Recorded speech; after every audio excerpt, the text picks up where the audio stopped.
Oh, we be live everywhere except Twitch. Twitch didn't let us go live. Let me just change the edit. Change the edit. No, I'm talking. Change it to Change the title. Atheist Republic News number No. 180. Yeah. I don't know why they don't like our title. So we're I don't know live what it is everywhere. about the title today. Yeah. Let's not mention the title because they might. Okay, Atheist Republic News. I'm just gonna say Atheist Republic News. Yeah. Okay. All right. Let's see if we could also go live on Twitch now. So Twitch is the most sensitive. Everyone. Okay. Yes, now we're live everywhere. We're live on Facebook, YouTube, LinkedIn, and Twitch now. Yes. Yes. Oh my gosh, Luke is here. We haven't seen Luke in ages. I miss you. Oh, what the hell? Where have you been, Luke? He's in school studying. Oh, okay. Cool. And I do encourage people to, do their studies. Be good little atheist children and study hard.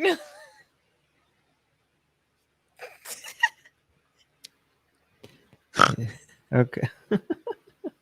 That was super cringy. I'm sorry. It's okay.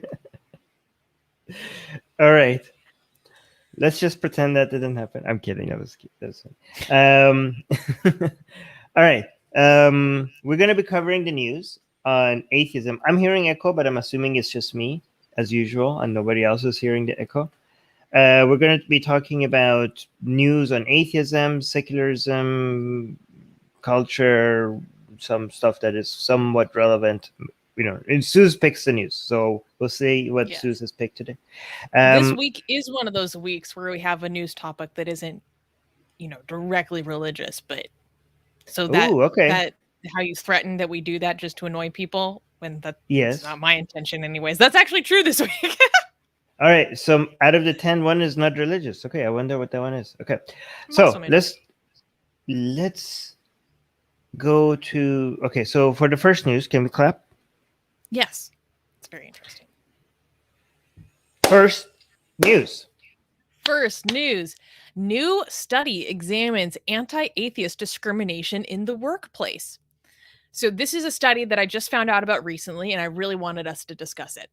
On March 4th, authors Kimberly Rios, Leah Helper, and Christopher Shirley published an article titled Explaining Anti-Atheist Discrimination in the Workplace, the Role of Intergroup Threat, in a journal by the American Psychological Association.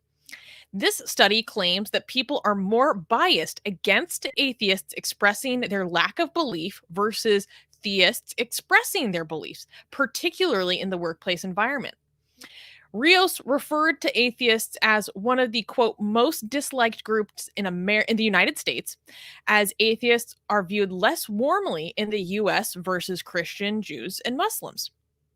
In the study's conclusion, Rios and her team explained that the result of the three studies that were part of this article refers to atheists as being members of an out-group.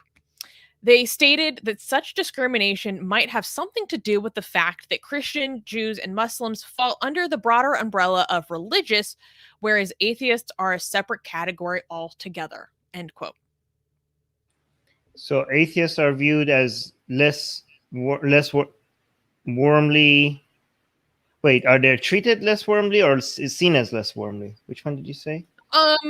They're viewed not as positively. And there are a multitude of studies about how there are more negative opinions about atheists versus any broad religious group. And also, in some studies, atheists are viewed less positively than people who commit very bad sexual crimes, basically.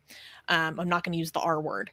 No, but those were old. Those were a UBC study. That was like ages ago. But this one is a new one. This is a new one, right?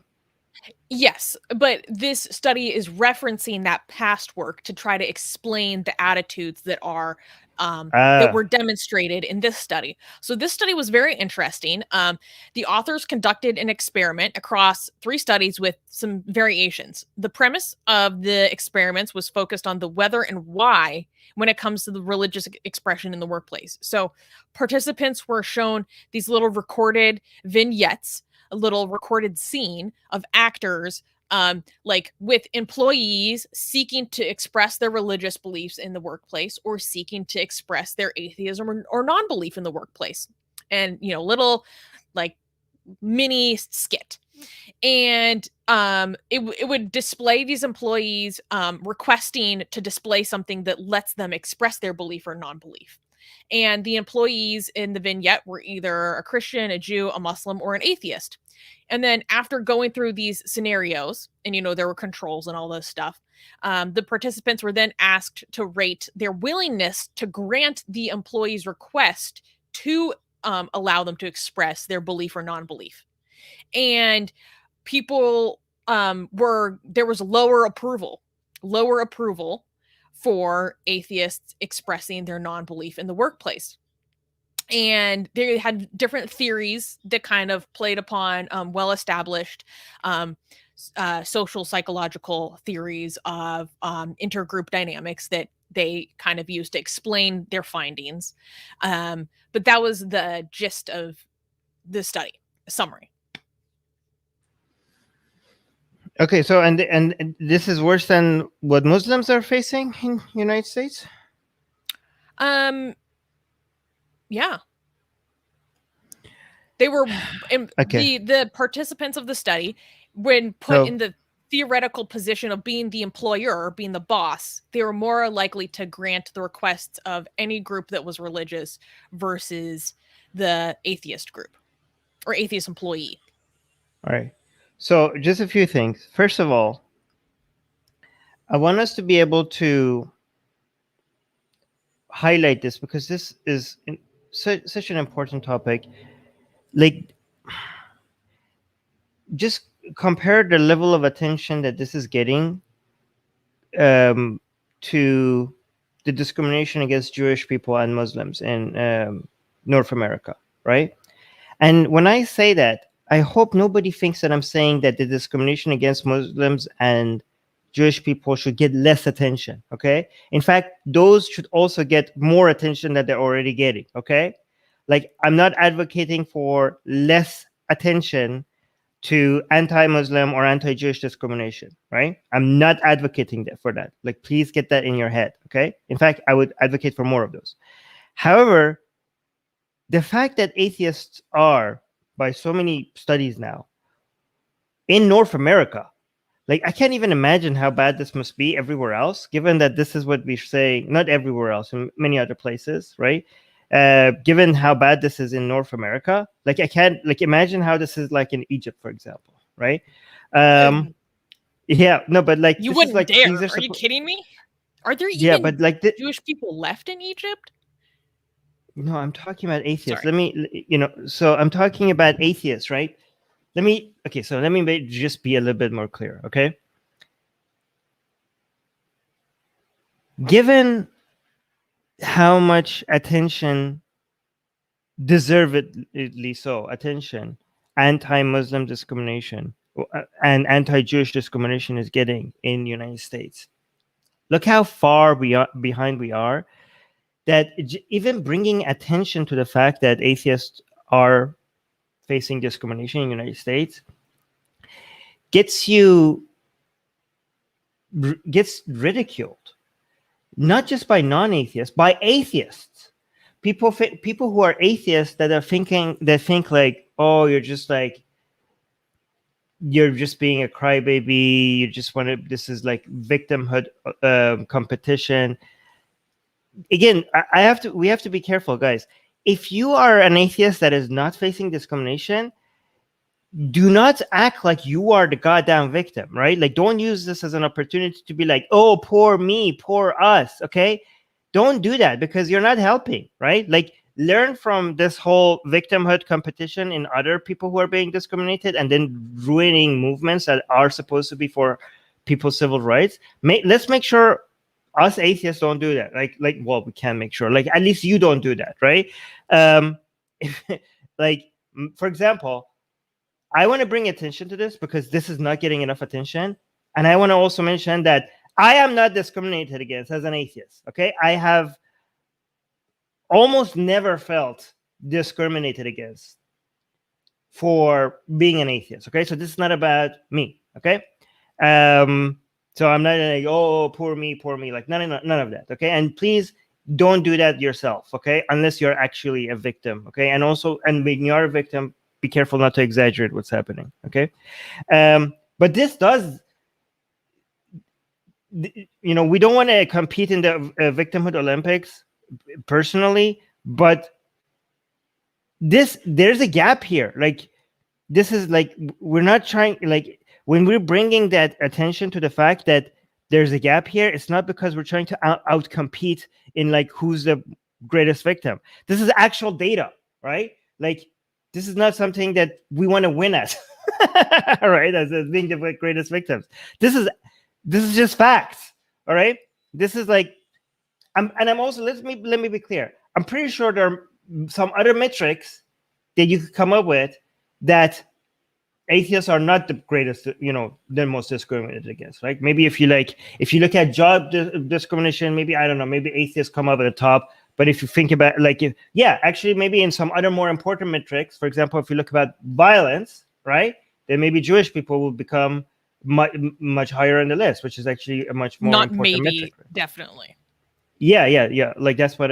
So definitely, right? So I'm not trying to say like, oh, poor atheists, look at them, they're the worse off. No, okay, but it is something that is, you can't even, like, in some places you can't even address. And this is important. Like, guys, this is not about like, hey, where is our cookies? We're victims. This is an actual civil rights issue. This is an actual discrimination case. Like, we're not like, look at our fifis, look at how sad we are. We're actually pointing to actual data, right? Like, this is, I don't know how to do this without people, like, because what I've noticed that even atheists think like, atheist activism is cringe, right? Well, I mean, if you think it's cringe, like, I mean, this is a human rights issue. This is an actual discrimination issue. How is that, like, is bringing attention to discrimination, is that cringe now?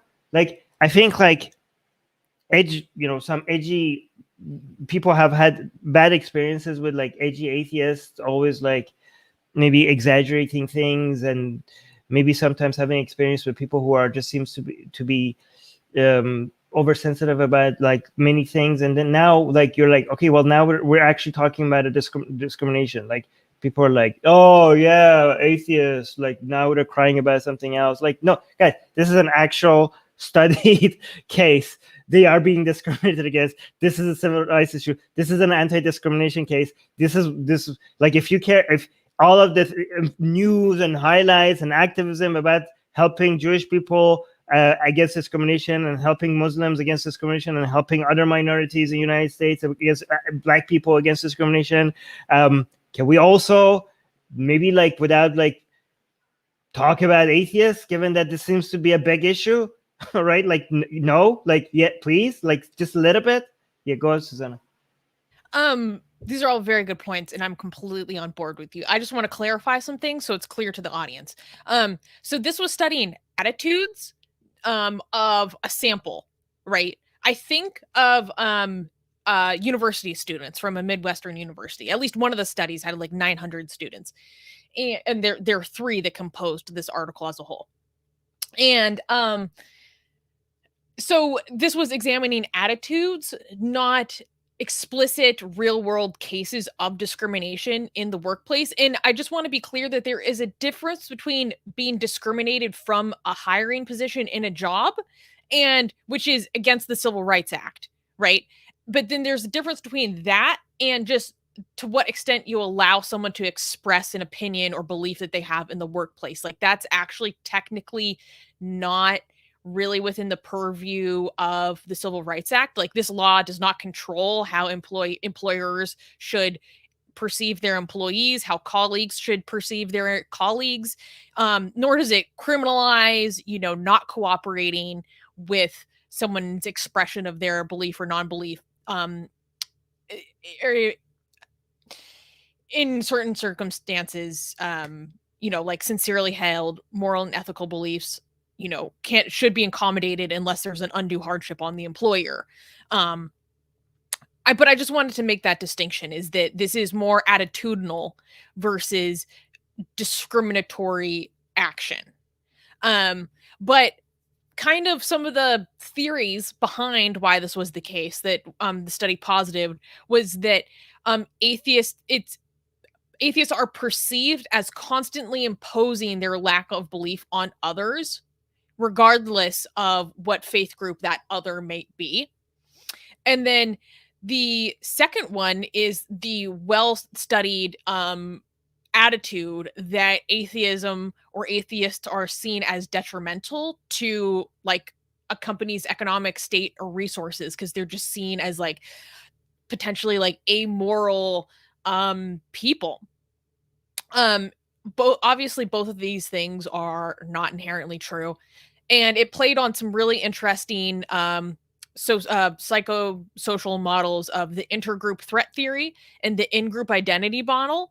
So it's basically how different groups and to what extent we are able to lend a common identity to someone from an outgroup, and also to what extent we see someone from an outgroup as a threat. And atheists fall outside of the purview of Abrahamic faith. So even though obviously there are huge contentions between the three Abrahamic major faiths, they're still like they have a hub at the middle of the spoke. So they still have things that they can connect on between their religious and cultural traditions. And atheists may fall outside of that, in their current belief, although oftentimes we all know that a lot of atheists come from these backgrounds. So they're seen as this thing that's just like totally foreign and actually antagonistic, possibly, to one of these Abrahamic beliefs, like personal or religious identities, which can be seen as maybe creating animosity in a workplace. That's a little bit my own speculation there, to be clear. Yeah, well, talking about speculations, I also want to mention that I also speculate that some of this discrimination comes from other, some of these attitudes comes from other atheists, right? Like one form of anti-atheist discrimination, I don't know if this is true, but just like anecdotal and personal experience, which could be completely wrong, but I would like to see, is other atheists who see other atheists as less, in this attempt to see be seen as accepting as other people's religion.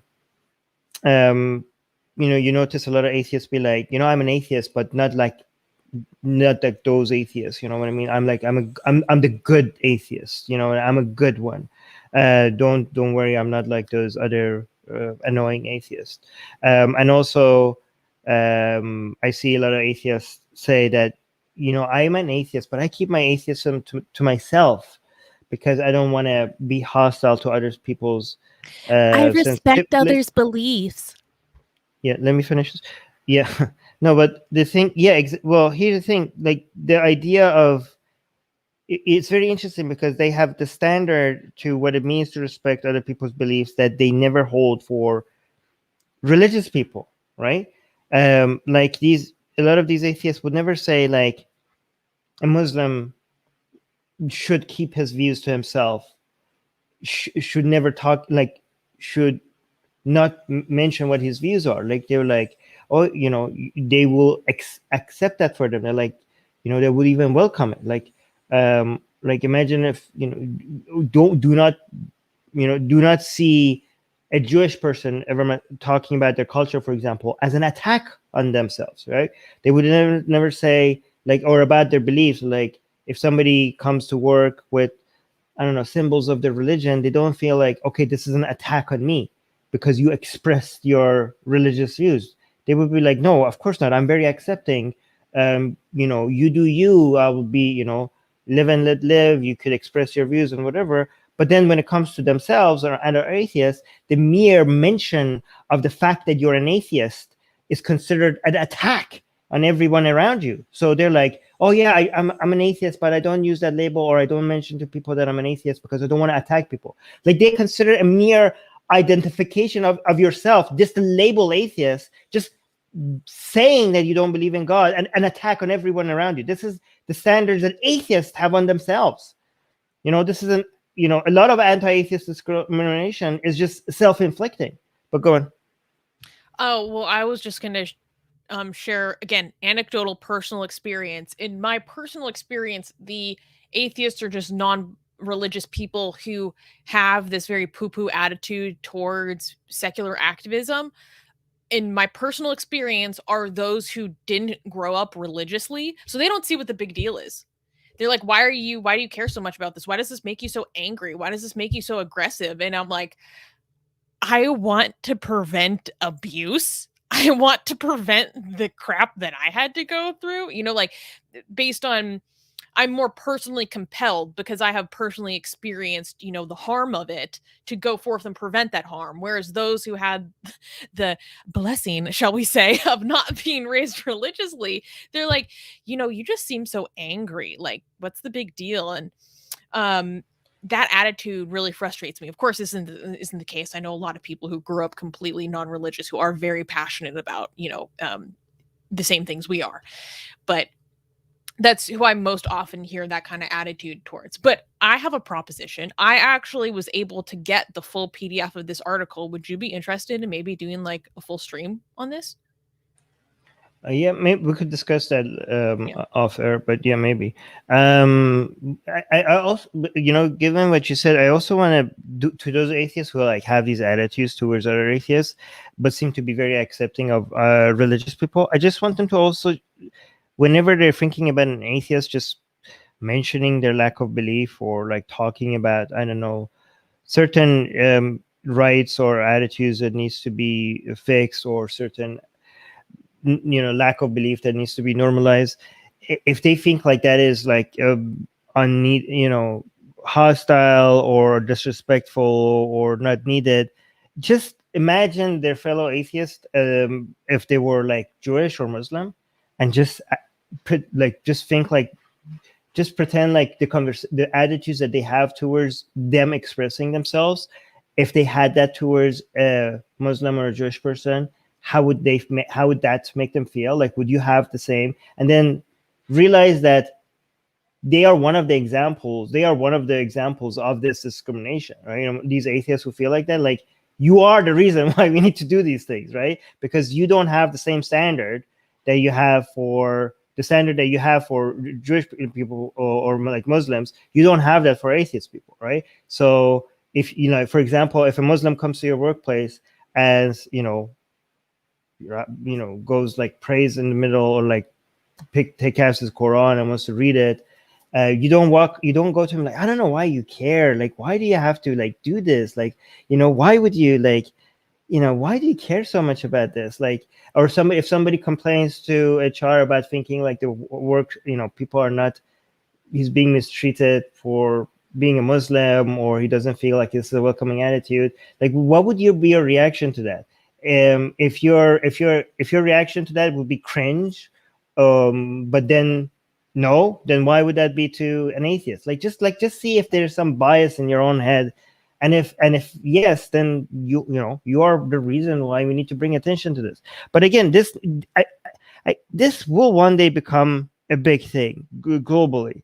I don't know when, but anti-atheist discrimination will become a major civil rights movement. And I think the fact that so many people think this is ridiculous and not worthy of anyone's attention shows how far behind we are, right?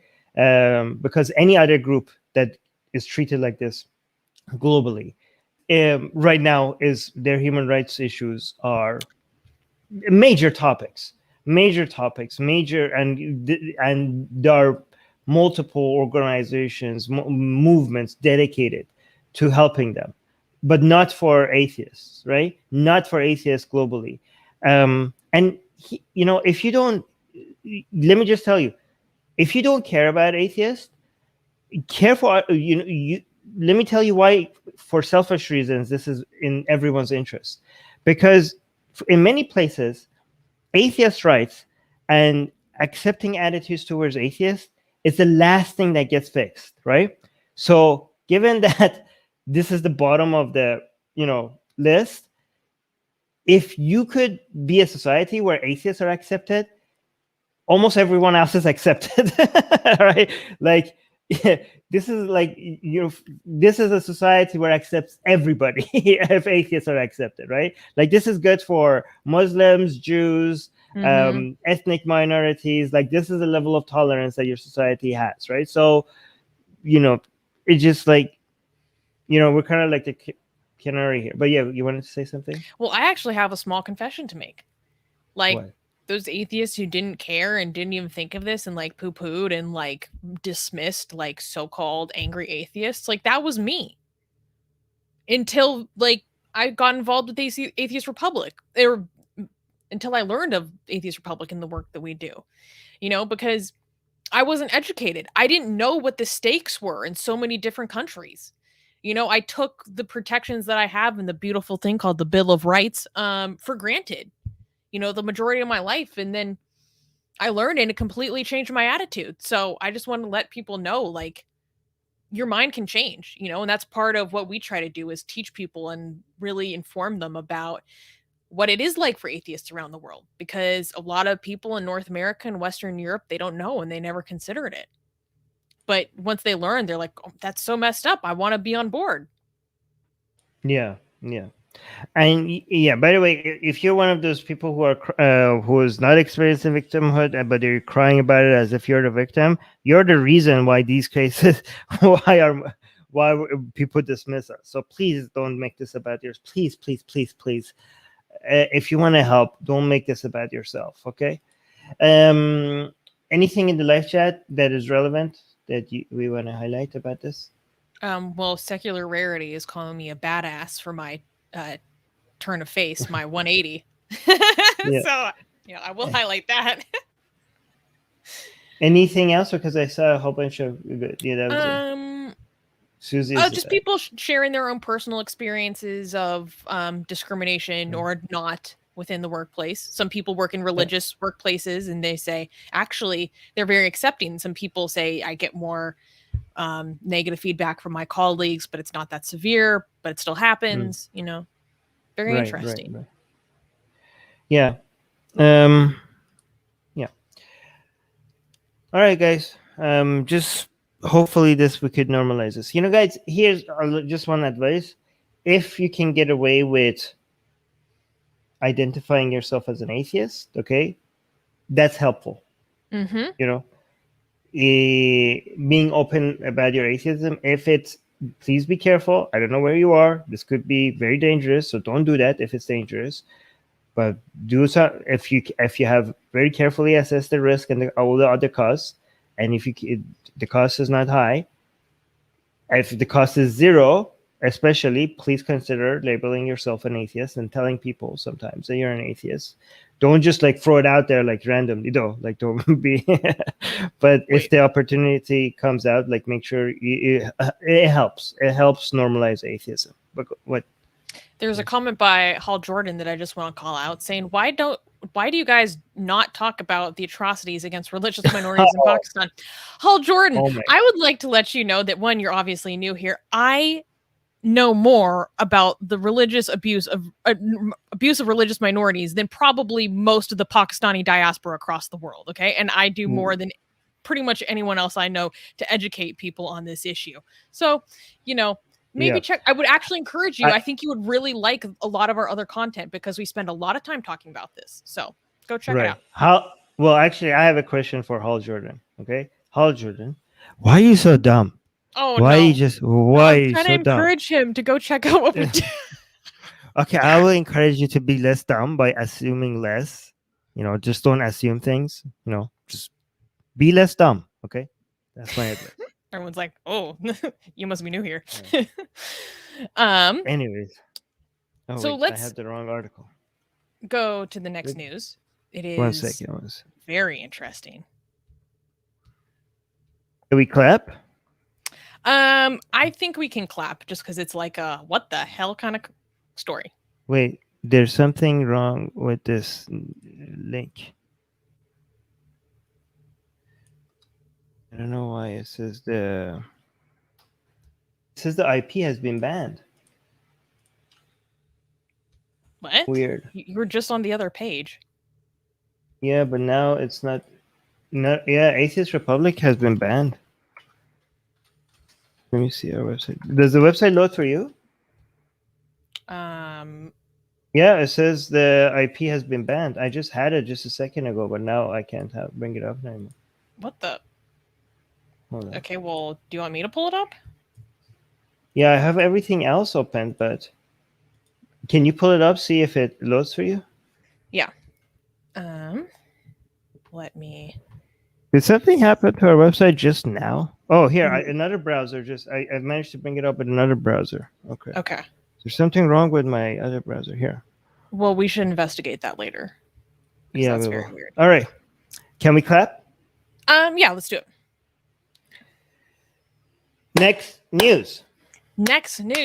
Indian GodMen arrested for eating human flesh and grave robbing? In Tamil Nadu, India. On July 24th, by the way, do not play that video that is in the article. Whoops. On July 24th, a group of Samidyas, or so-called godmen, were alleged to have eaten human flesh during an annual festival in the Sakthi Pothi Sudalai Madasami temple. A video of the festival shows a human head being skewered by a sword, with one of the Samidya eating something. 14 individuals were questioned regarding the incident. Only 8 people were arrested concerning the consumption of human flesh and alleged grave robbing. The arrest happened after the village administrator filed a complaint with the local authorities. Local authorities expressed that they're planning to file charges under Section 297 of the Indian Penal Code and for breaching of social distancing protocols. The Samidyas claim they know nothing about any human remains, adding that they can't recall if they were eating anything since they were in a trance the whole time. How did these people not get food poisoning? I don't get it. Like like the grave, like they took it from a grave and they ate it. Like it wasn't fresh. But like I don't think. How do they not get food poisoning? Like is this not rotten? Like the brain gets really like filled with bacteria very fast after the death. Like it's like the easiest part of the body for you to like it's wet. It will get infected really easily. How are these people alive? I don't get it. Like are they like have they just built amazing immune systems? An immune system of steel could survive a nuclear blast. Like I honestly don't understand. If there's anyone who's more familiar with this, because I was looking for more information, but I couldn't really find anything conclusive in the English side of Google. But this reminded me a lot of the practice of the Agoris. Do you remember about the Agoris? Are these not the Agoris? Well, they're called something else, but they seem to be doing a similar practice. We have to give respect to the Agoris every time we talk about them, or else we get banned on YouTube because. All right, respect to Agoris. All right. Yeah. But yeah, go on. Well, these are not Agoris? I don't know, but it seems like a similar practice. I hear human flesh eating in India. I think Agori. No, same. There are other people. Same. There are more than Agoris than eat human flesh in India. This is an important question. Yeah, no, I think like look at this guy. This guy is a Agori, and he has the skull right in front of him as well. These are Agoris. I'm pretty sure they're Agoris. I don't know. Maybe I don't know. And if by the way, Agoris do have, I think, very strong immune system because they eat garbage. They must, yes. They actually eat garbage. Who are not familiar, Agoris, they devote their lives to Lord Shiva, who is known as the Destroyer. And as part of their complete and utter devotion to Lord Shiva, they do things that most people would find extremely disgusting, and they actually do purposefully disgusting things in this kind of practice of trying to destroy their own ego. And this includes like destroying socially acceptable behavior in a way. Like, yeah, and it's not just supposed to be disgusting, it's supposed to be like spiritually impure stuff. You know what I mean? Like, I think these people are very anti-caste, by the way. Like, they are doing the outcast kind of stuff. Like, they're like, I mean, it's even beyond that. Yeah, they're like the stuff that we're not supposed to touch the dead. We eat the dead. We're not supposed to touch the garbage. We eat the garbage. To the adult community, they're like, hold my beer. No, yeah, they're like, I don't know. Yeah, I think it's a like kind of rebellion against everything sacred in Hinduism. They're like, we become overly sacred by becoming, and it's kind of like becoming so anti anything sacred that we come all the other way around and become the most sacred. I don't know. It's yes, weird. exactly. But, yeah. Well, I don't know what this Risa is saying. I don't know if a lot of people who say things that they said we did their research, they come up with crap stuff. I don't know if this is one of them. It looks like Tamils still hold some of their cannibalistic roots. Okay. This is not. No, I don't think this. Wait, hold on. This guy, I don't know. Oh no, this is what he was saying. I don't think this is right. This is from Tamil Nadu. This video is from not in Tamil but Telugu. Is in some media, but Saminyar. I looked this up. I'm not sure. I don't know. I don't. It's all very confusing to me. Maybe it's true, maybe it's not. But a lot of people, I just want to clarify that a lot of people in live chat, when they say like, "Oh, I did my research," like half of the time they're full of crap. So I don't know. I'm not saying that that's more than half of the time. So I don't know. Maybe it's true, maybe it's not. But yeah. So but it's very interesting. So we had a report of the police arrest and everything, right? Mm-hmm. So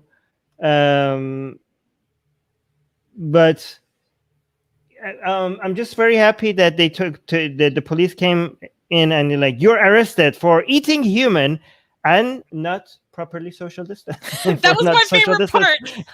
Like, what are the charges? Eating human flesh. Grave robbing, and also you're standing too close together. Yeah.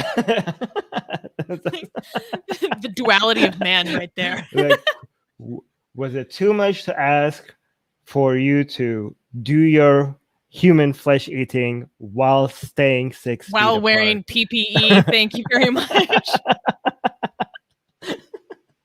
Hey, I mean, guys, this is not actually maybe we make fun of this, but I think not social distancing might be more harmful than eating the flesh of somebody who's already dead. Honestly, you're right, because it's not social distancing harms others versus the consumption of a deceased person only hurts you.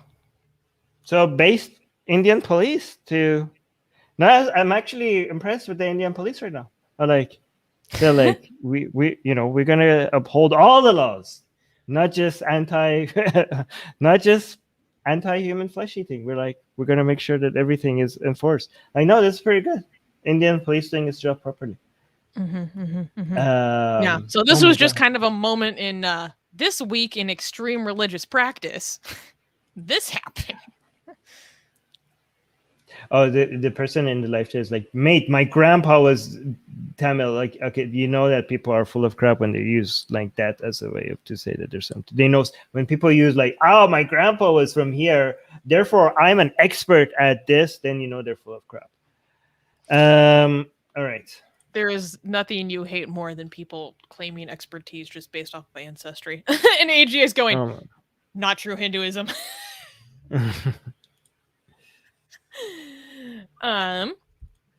So I don't think we should clap for this news. All right. So next news. Okay. Next news. Jehovah's Witnesses jailed as extremists for practicing their religion in Russia. On July 29th, 3 Jehovah's Witnesses were sentenced to 6 years in prison in Rostov-on-Don in southern Russia. They were charged with organizing schemes related to extremism. 2 of them are a father and a son, Villain, age 68, and Arson, age 37, Avanasov. Arsen Avanasov received an additional charge for collecting donations to pay for a room that serves as their makeshift church. Arson was charged with, quote unquote, financing extremist activities. Both international and Russian-based human rights watchdogs, including religious organizations, are appalled by the Russian government's actions. The former ambassador of the UK to Russia, Sir Andrew Wood, describes Russia's extremist labels as, quote, having no credible definition. So I wanted to talk about this story for several reasons. First of all, the persecution of Jehovah's Witnesses in Russia is extremely well documented. And I'm very passionate about talking about the abuse of religious minorities across the world. And it's important that we highlight this in Russia as well, because you don't hear about it as often. And it's also very interesting and important to talk about the abuse of Jehovah's Witnesses because they are also a cult. The Jehovah's Witness organization, or also known as the Watchtower organization, is a destructive organization that is explicitly harmful and teaches destructive beliefs and practices to their members. This is a group that I completely oppose. They are probably one of the most widely just accepted and normalized cults in the world because they've been around for a very long time. And talking about the contention between a group that is a destructive cult and how a state should handle these types of groups is something that I think is extremely important to talk about. So when there are destructive, harmful groups like the Jehovah's Witnesses, maybe Scientology, maybe some more Eastern-oriented cult like the Rajneeshis, if you watched the documentary Wild Wild Country on Netflix, for example, you'd be familiar. A lot of people see organizations like this and they're like, well, the government should do something. They should just ban this organization. And I am someone who is very passionate about educating the public about destructive influence and destructive cults, right? And I completely oppose that approach for a multitude of reasons. One, it just punishes people for their beliefs. It's authoritarian, and don't have that orientation. I'm anti-authoritarian. And also, it doesn't teach people how to think for themselves. It's actually doing the opposite. It is telling the people that the state should think for you. I oppose that. And I could just go on about this for a long time. And it's also important to talk about this because destructive organizations like the JWs use the persecution of their members in other countries to actually bolster their own reputation outside of those persecutory countries. So we see this in similar groups like Falun Dafa, or also known as Falun Gong, where they use the severe abuse that their members face in China actually as propaganda for marketing. And the JW organization is guilty of the same thing. So Armin, do you have any thoughts on this? Why is Russia's government so sensitive about Jehovah's Witnesses compared to other religions? Like, why is this? I can give you a very good answer. Tell me. And we're going to touch on this later in the show as well. Governments or states or leaders with an authoritarian bent have a concerted interest in controlling groups that have allegiances outside of a loyalty to the state or their leader. Yeah, but it seems like Russia, yeah. But like China, for example, is very consistently against, like, crashing. I mean, but by the way, guys, we're not endorsing this. I'm just saying, like, seems like Russia has a bone to pick with Jehovah's Witnesses more than other. Am I like, I've seen stories like this a couple of times. Like, so I don't actually know what the data is, so this might be completely wrong. But is it like Russia just like very anti-Jehovah's Witness more than other things, or am I just imagining it? Yes, they are.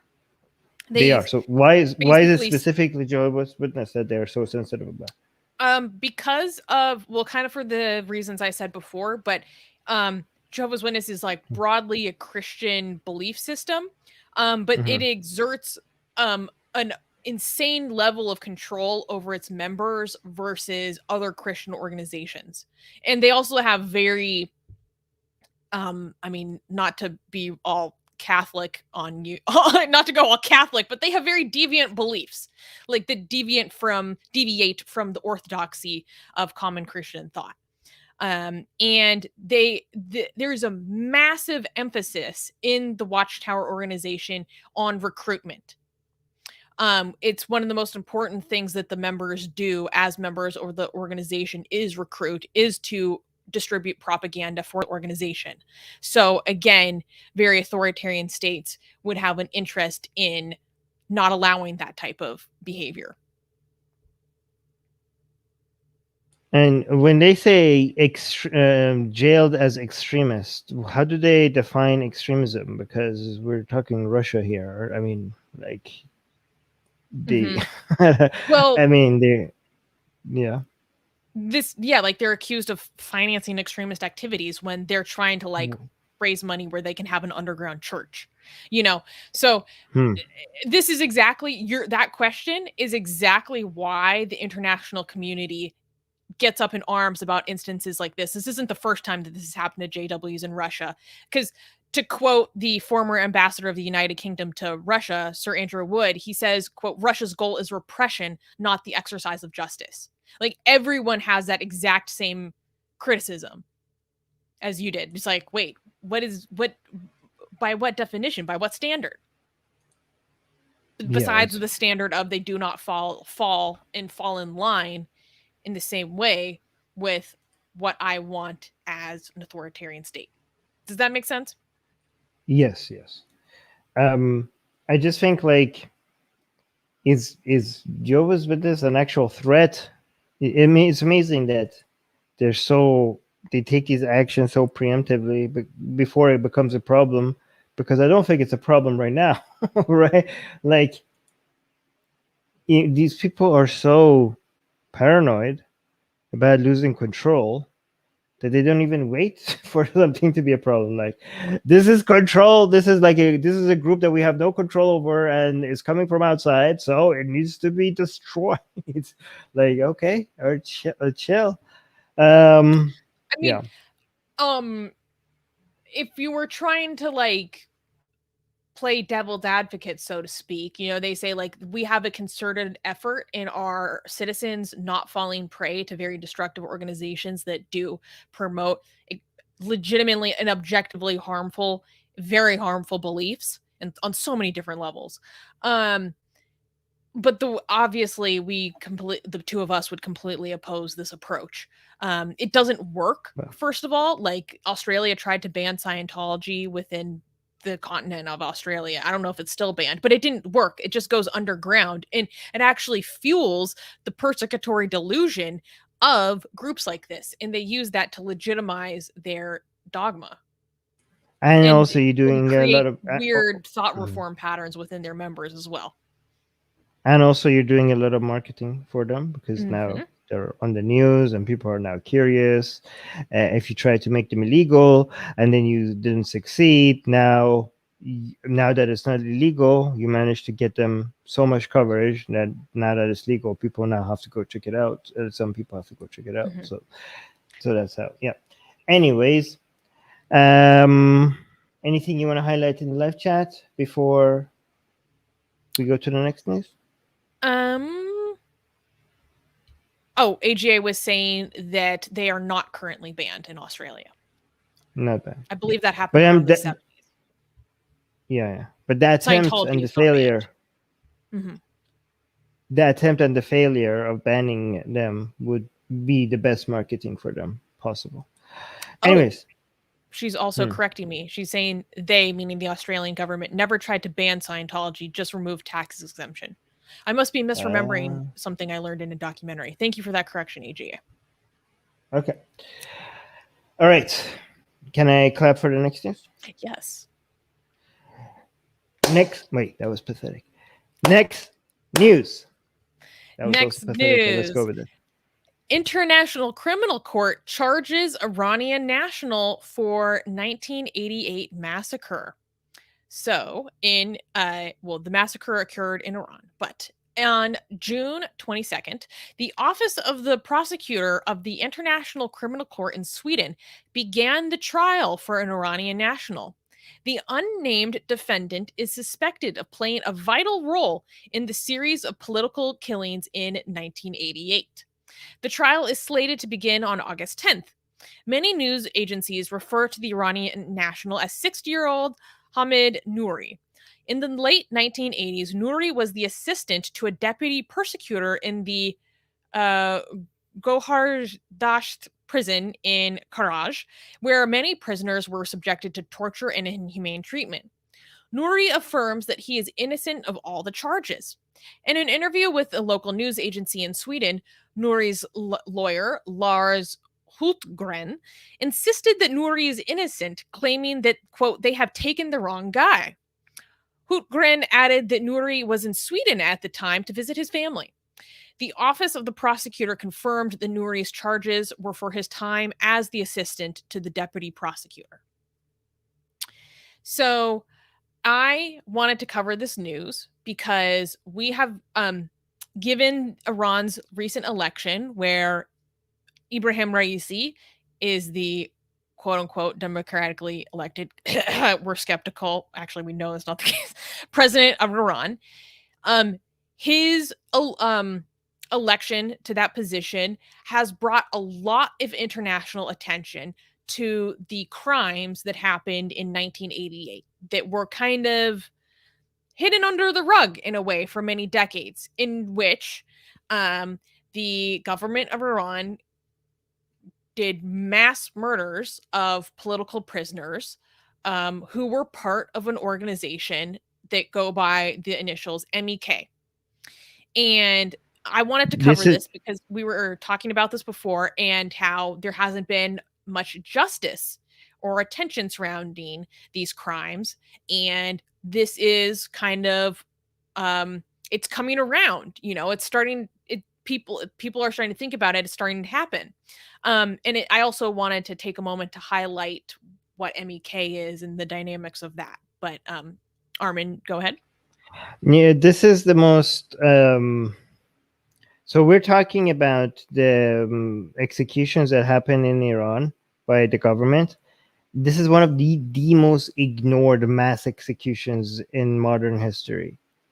The numbers are very hard to come by, but it's somewhere like the range of what it could be is so wide, but it could be between I think 4,000 to 30,000, right? Most people usually cite the ones that are close to 30,000, but in just, I don't know, a very small amount of time, like most of it happening within within a year or two. But these were mass executions without any due process, any court hearing, any access to lawyers. And it's just like, mass executions that have happened like this in modern history have become major topics of, human rights violations and have gotten a lot of coverage. And people know about them. Like people refer to them constantly in, when it comes to human rights violations. But this one just didn't get the attention that it deserves, right? And so many people died. Okay.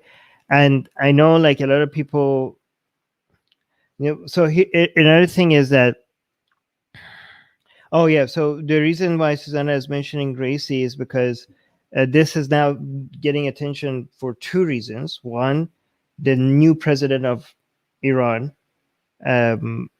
was on the Death Council. That's the actual name of it, by the way, that Khomeini picked to carry out these executions, right? So he was one of the few members of the Death Council.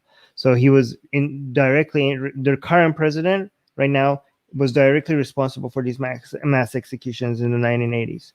And also, I think it's a coincidence that these two are happening at the same time. The new president and this guy now in, where was it? What country is this that he's getting? In Sweden? Sweden.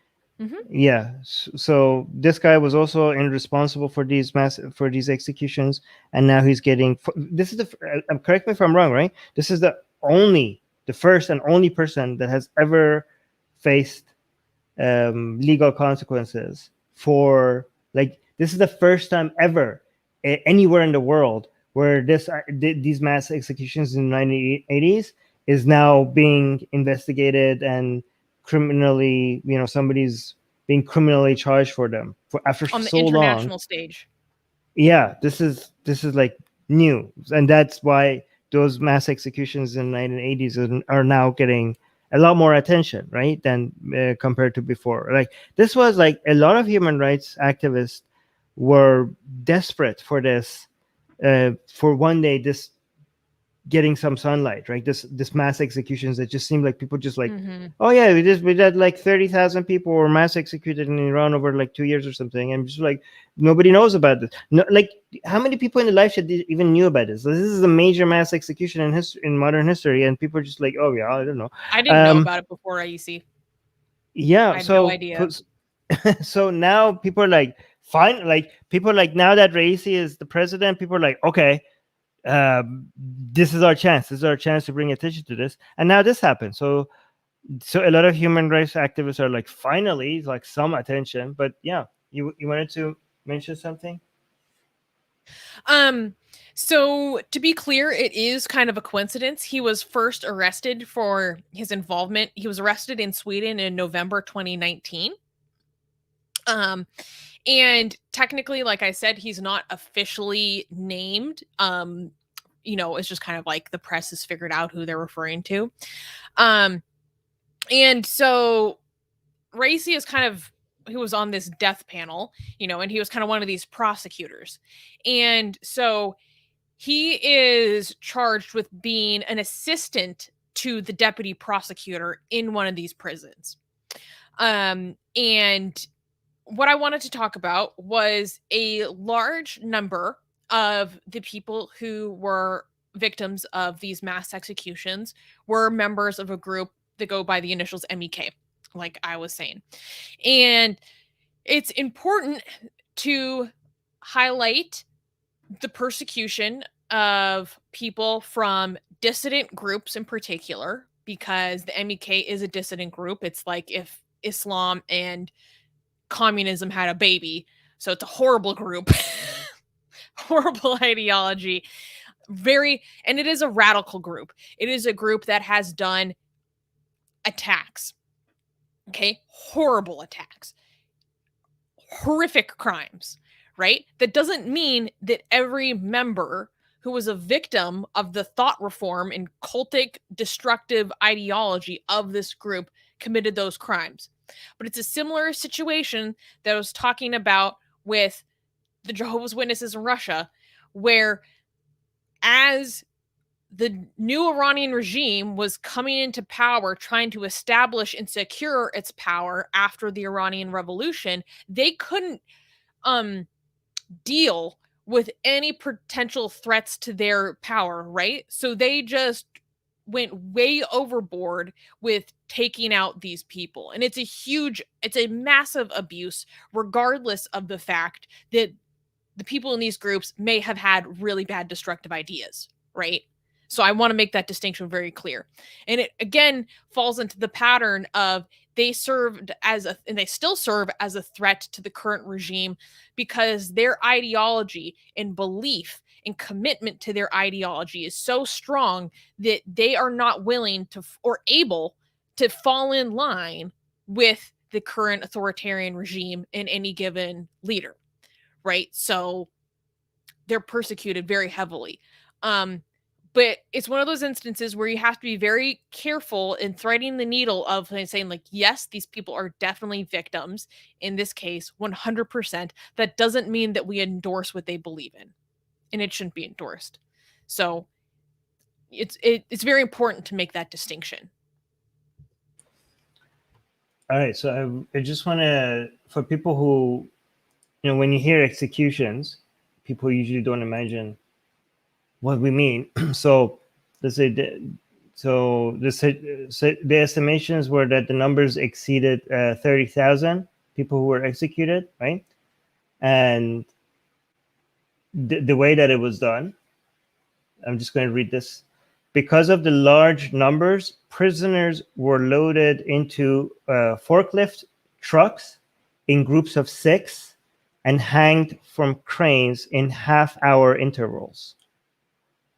So just non-stop trucks would come in like a factory line. It was 6 at a time, hang half an hour, every half an hour, non-stop. They were hanging 6 people at a time. So this was until they reached like 30,000. So that happened. And by the way, remember that the way that Iran hangs people is not, they don't drop them for the neck to break. So they don't die right away. They lift them. So they die suffocating very slowly. It's a really bad way to go. I wouldn't be surprised if there were a great number of people who didn't even expire within that 30 minutes and had. It's one of the most barbaric ways to execute people, period. Yeah.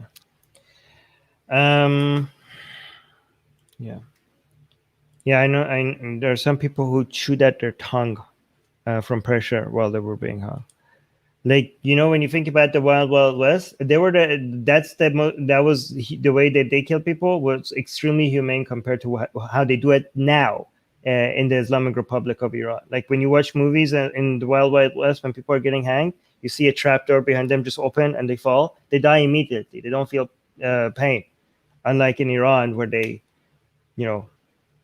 just like put the rope and just slowly lift you. I go, why? Why do you are you guys sadistic? Like, why does this, guys? Clearly, this is why I'm telling you. Yeah, it's not even Islamic. Yeah, the Islamic Republic of Iran is worse than Islam. The way they do the execution in Iran, people are like, oh my God, this is horrible. This is what Islam gets you. This is actually worse than Islam, because in Islam, executions are done with cutting, with the sharp sword, by the cutting of the head, and it's supposed to be in one cut. Like you can't, it's not right if you have to do it in 2. It has to be one cut. So that's like the most, not a painful way to go. Islamic Republic of Iran, they say like, we're not going to do the Islamic way. We're going to actually go more sadistic when it comes to our executions. Like we want to make sure our people die slowly. So it's also go it's to cause terror among the public as well. To know that it's as painful and barbaric as possible. It's a mechanism of control and terror. Yes, you're right. Yeah. We can clap for the next news. But here's somebody who's saying stoning to death is far worse. Yeah, but that doesn't happen as much. Like, and stoning to death is a very specific prescription for very specific crimes. Yeah, and it's also but that the numbers for that is very low. But beheading is in Saudi Arabia happens often, and hanging in Iran happens very often, very often. In fact, per capita, Iran is the number 1 country in the world when it comes to the number of executions, if you adjust for population. Mm-hmm. And if you don't adjust for population, it's number 2, China being number 1. So number 2 in total numbers, even though they're not as populated as many other countries, but number 1 per capita. So when it comes to number of executions, Iran being number 2 in the world, given that the way they carry out the executions, that's like, imagine just how many people are just being tortured to death. Anyways. Okay. Wait, was this the non-religious news? Yes. Yeah, so secularity was right. All right. I don't know how you did it. Okay, so you said we can clap for the next. Yes. Next news. That was pretty good. That was pretty good. Next news. Biden to nominate first Muslim religious freedom ambassador. On July 30th, the Biden administration announced its intent to fill the leadership roles in the Religious Affairs Committee. According to the White House, the positions will be under the U.S. Commission on International Religious Freedom, which is within the U.S. State Department. And also, one of my favorite things about the U.S. State Department is USRIF. I'm a huge nerd. Rashad Hussain, an Indian American Muslim, will be the first Muslim to hold the ambassador at large role in the U.S. International Religious Affairs Commission if the Senate approves his appointment. Hussain is a Hafiz, who is a person who has memorized the Quran and has held similar positions during the Obama administration. For example, in 2010, he was the special envoy representing the U.S. to the Organization of the Islamic Conference. So I wanted to cover this news just because I thought it was very interesting. It's significant. And honestly, I think this is pretty cool. People might disagree with me, but I am proud that my country nominates religious minorities to such authoritative and stigmatized religious minorities to such authoritative positions. I think I'm speculating from, an Indian Muslim background. He is probably more familiar with the reality of what religious minorities have to go through across the world, and perhaps may have more insight into these types of issues than other people. But maybe that is controversial for some people. And AGA is bringing up what I also kind of love about this is she's saying, oh, I can just hear the Christian right saying, quote, he's bringing the Sharia. I thought it was, I don't know, I liked this. What do you think, Armin? What is his job description? What is he supposed to do? He's the ambassador at large to the U.S. International Religious Affairs Commission. So he is kind of one of our largest spokespeople on the international stage, advocating for the issues of religious freedom, which is really belief-based freedom. Though it's religious freedom or Muslim religious freedom? Religious freedom. It says in first. Oh, okay. He's just the first everybody. Muslim to hold this position. Mm-hmm. Oh. Previously, he had positions that were more specific to Islamic issues, but now this is overall. Would he fight for atheists as well? I don't know, but that is within the purview of his work. Okay. He's supposed to. I mean, if you're, I think, yeah. I mean, this is a good job to. I'm glad if that's what his role is, to fight for people who are being discriminated against. This is a good. I'm glad that this job exists. I just hope that this is a job that is supposed to be fighting against discrimination, not a job that is supposed to be fighting for privilege, right? I mean, I'm gonna be positive about it. I'm hoping like that's what it is.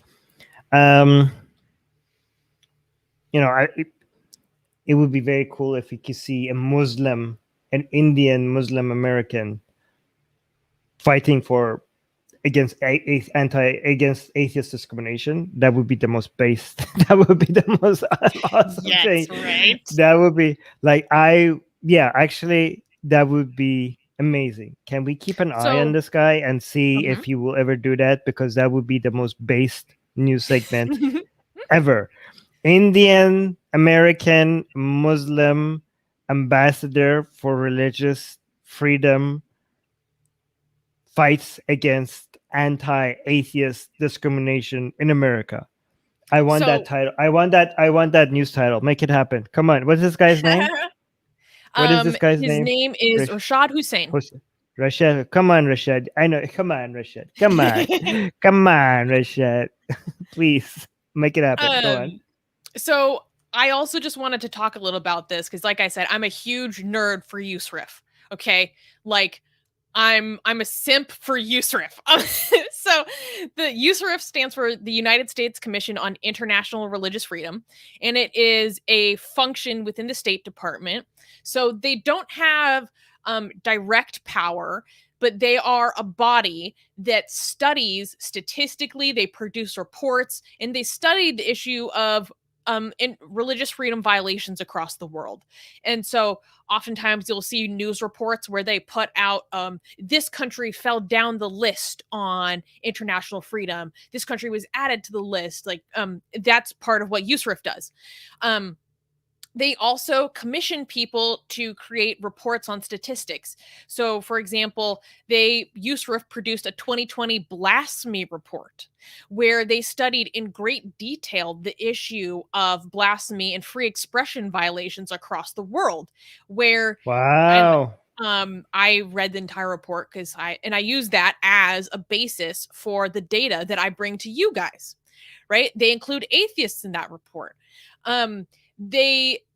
They cover, it's called religious freedom when really it is belief-based freedom. Okay, they do cover atheists or non-believers within the purview of their work. That naming needs to change because they do operate for like non-religious people as well, and they are like for free speech and against blasphemy laws, right? So I mean, a lot of people say religious freedom includes freedom from religion as well. So maybe, yeah, go on. Yeah, exactly. Yeah. And so they're involved with making policy recommendations to the U.S. State Department in terms of their bilateral international relationships with various countries that may or may not be involved with violations of international conventions surrounding, freedom of belief. And I love USRIF because they actually do a lot to advocate for persecuted people across the world, including atheists. So they have oftentimes put out statements regarding Mubarak Bala, who is currently illegally detained Nigerian atheist activist who was the president of the Humanist Association of Nigeria. I've even seen one woman who, I can't remember her role, but I remember her seeing her speak as a representative of USRIF, even tweeting about that she was aware of what Zara K, our friend Zara K, was going through in Tanzania. I remember her tweeting, "We are aware of the case of Zara K, the atheist ex-Muslim activist, So they are involved in atheist issues. I have heard that they may be involved or tried to be involved with fighting for the freedom of Junaid Hafiz, who is persecuted for blasphemy in Pakistan, for example. So they do really, really amazing work. And during the previous administration, the Trump administration, it was, I believe, Senator Brownback who was appointed to this, Sam Brownback, who was appointed to this position. And I saw him getting involved in issues surrounding non-belief as well. And this is a Trump appointee. So it's definitely within, we are not excluded from the purview of this branch of the U.S. government. All right. Seems like some people are confused. Mercy is saying, Mercy, you're not listening. Mercy is saying, why is policy that is supposed to be secular, fighting for specific religious right? I don't understand this. What are you talking about? Can you explain this? Wait, this is not about any yeah, go on. Well, let me correct this question. However, why is it a policy that is supposed to be secular fighting for specific religious rights within the policy? It's not. You're confused. There are international covenants surrounding people's free expression of their belief.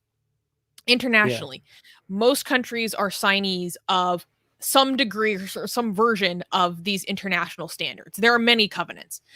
And so it is about telling the State Department about when different countries are violating their agreements, right? It's not that they are fighting for religious privilege, okay? They're fighting for countries or reporting on countries' violations of their what they agreed to. They are publishing information, statistics, videos, conferences about when people's rights, not privileges, are being abused or disallowed. What about people who are concerned that this man, because he's a Muslim, he's not going to be fair or balanced? Yeah. I think it is bigoted to assume that until we see evidence otherwise. Yeah, and I would say that then you can't have anybody there because if you put an atheist there, they might be biased towards atheists, and maybe if you want to assume that an atheist in that position could not be fair towards Muslims, right? If you want to assume that based on someone's personal beliefs, right? So that's what I would say. Secular Rarity has a good comment. They're saying secular is about not giving extra rights or demonizing specifically because of religion, which means if countries are discriminating because of religion, they are in violation of what the U.S. State Department is set up to do, or they're in violation of their international covenants, and USRIF is there to inform our government about these violations. They put out really amazing work. What are the chances of some? They're not following it. But I was wondering if we could collect some Hindut for butthurt over this. But this is my gosh. Well, he still needs to be approved by the Senate to this appointment. So it's going to get a lot more news. I would be interested to see if there is any contention amongst the Christian right about this when that comes up. But should he actually succeed in being appointed, I would love to see the Hindut for butthurt. Yeah, but this might fly under the radar because I don't know if they're going to notice this, but we'll see. Would be fun though to just collect some butthurt. Okay. We collect the salt. We're salt collectors. Yes. Okay. Is there anything you want to highlight before we go to the next news? Nothing except Secular Rarity is saying, right, Susanna. I love when I'm told that I'm right. USRIF is designed to focus on that specifically, and it's awesome he's been nominated. Yeah. I think I'm going to brag on my country because I think it's awesome. Yeah. Let's be careful, though. Not to play identity politics. Yeah, because we don't want to assume that we don't want to give in to people who assume he's going to be bad at his job because he's Muslim, but we don't want to also assume that he's going to be great at it because he's a Muslim either, right? We're just celebrating the fact that it didn't have, it didn't hold him back for getting that position. That's what we're celebrating. But if he sucks at his job, then he sucks at his job independently from his personal belief, right? Like we could criticize him, and if he does well, we could also highlight that as well. But yeah, go on. Well, I want to be very clear. I am celebrating this intent to this appointment because I think it reflects something that I think is too rare in this world. I think it is demonstrating that America is a country, one of the rare countries where we would appoint a stigmatized religious minority to a position of this power. And I think that's awesome. And that's something I love about my country and the values of some of the people in this country. I'm not going to claim all because it's clearly not the case, but how about that? Let's hope that it progresses enough to the point where atheists enjoy that level of being accepted as well. Openly atheist too. Openly atheist, of course. All right. Can we clap for the next news? We're gonna clap because we're gonna dunk on the Catholic Church. Next news. Catholic Church misused funds intended for residential school survivors. So I'm thinking of starting a new segment called I Didn't Know the Catholic Church Could Get Worse. Or I didn't know I could did. dislike it more. And this falls under that purview. Okay, so let's get into this. In 2005, the churches that ran and managed the residential schools on behalf of the Canadian government were poised to pay reparations to the Indigenous survivors of the residential school institutions. The Catholic Church remained elusive in fulfilling its legal and moral obligation. The church decided that it would be administratively more manageable to respond to the court's demand for reparations by creating a corporate entity. A total of 47 different Catholic churches came together to make the Corporate Catholic Defendants. That's the name of that corporate entity. The purpose was to handle the delivery of some $29 million in cash reparations, $25 million in in-kind services, and another $25 million in cash from fundraisers to the organizations working with residential school survivors.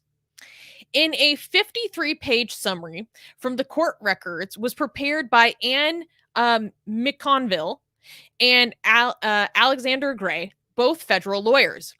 The summary insisted that the Catholic Church has, quote, breached its obligations in the Indian Residential Schools Settlement Agreement. The Catholic Church purposefully used the money for the residential school survivors to spend beyond their intended allocation. A total of $5 million were spent on legal and administrative fees, with a separate $8 million deducted for legal fees even before the 2005 ruling.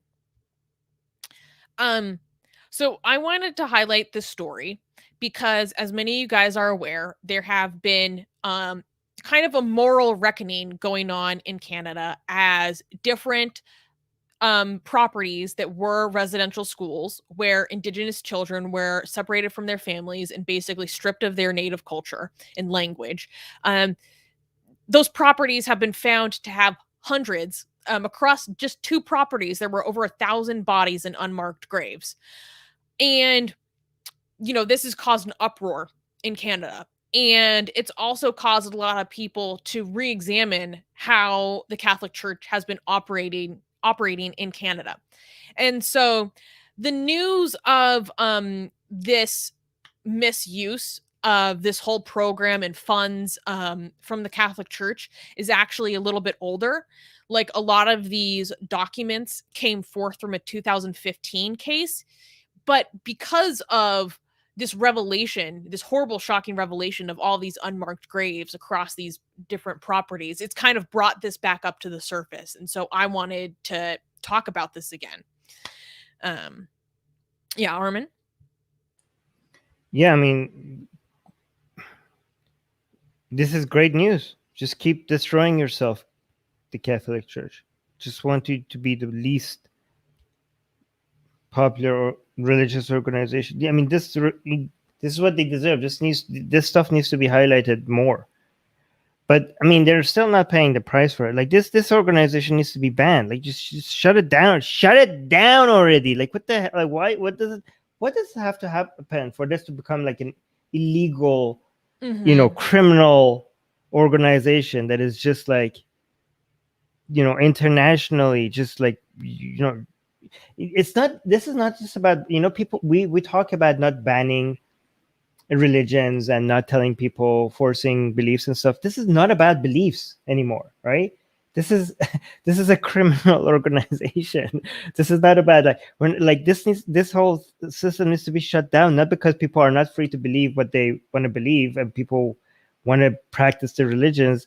This is a criminal organization that is just like laundering money to just protect criminals around the world. Any other organization with this level of criminal background would have been like, shut down by now. There would be like, all these people would be in handcuffs. I mean, maybe, yeah. I mean, Australia is taking the lead, so that's good. Nice.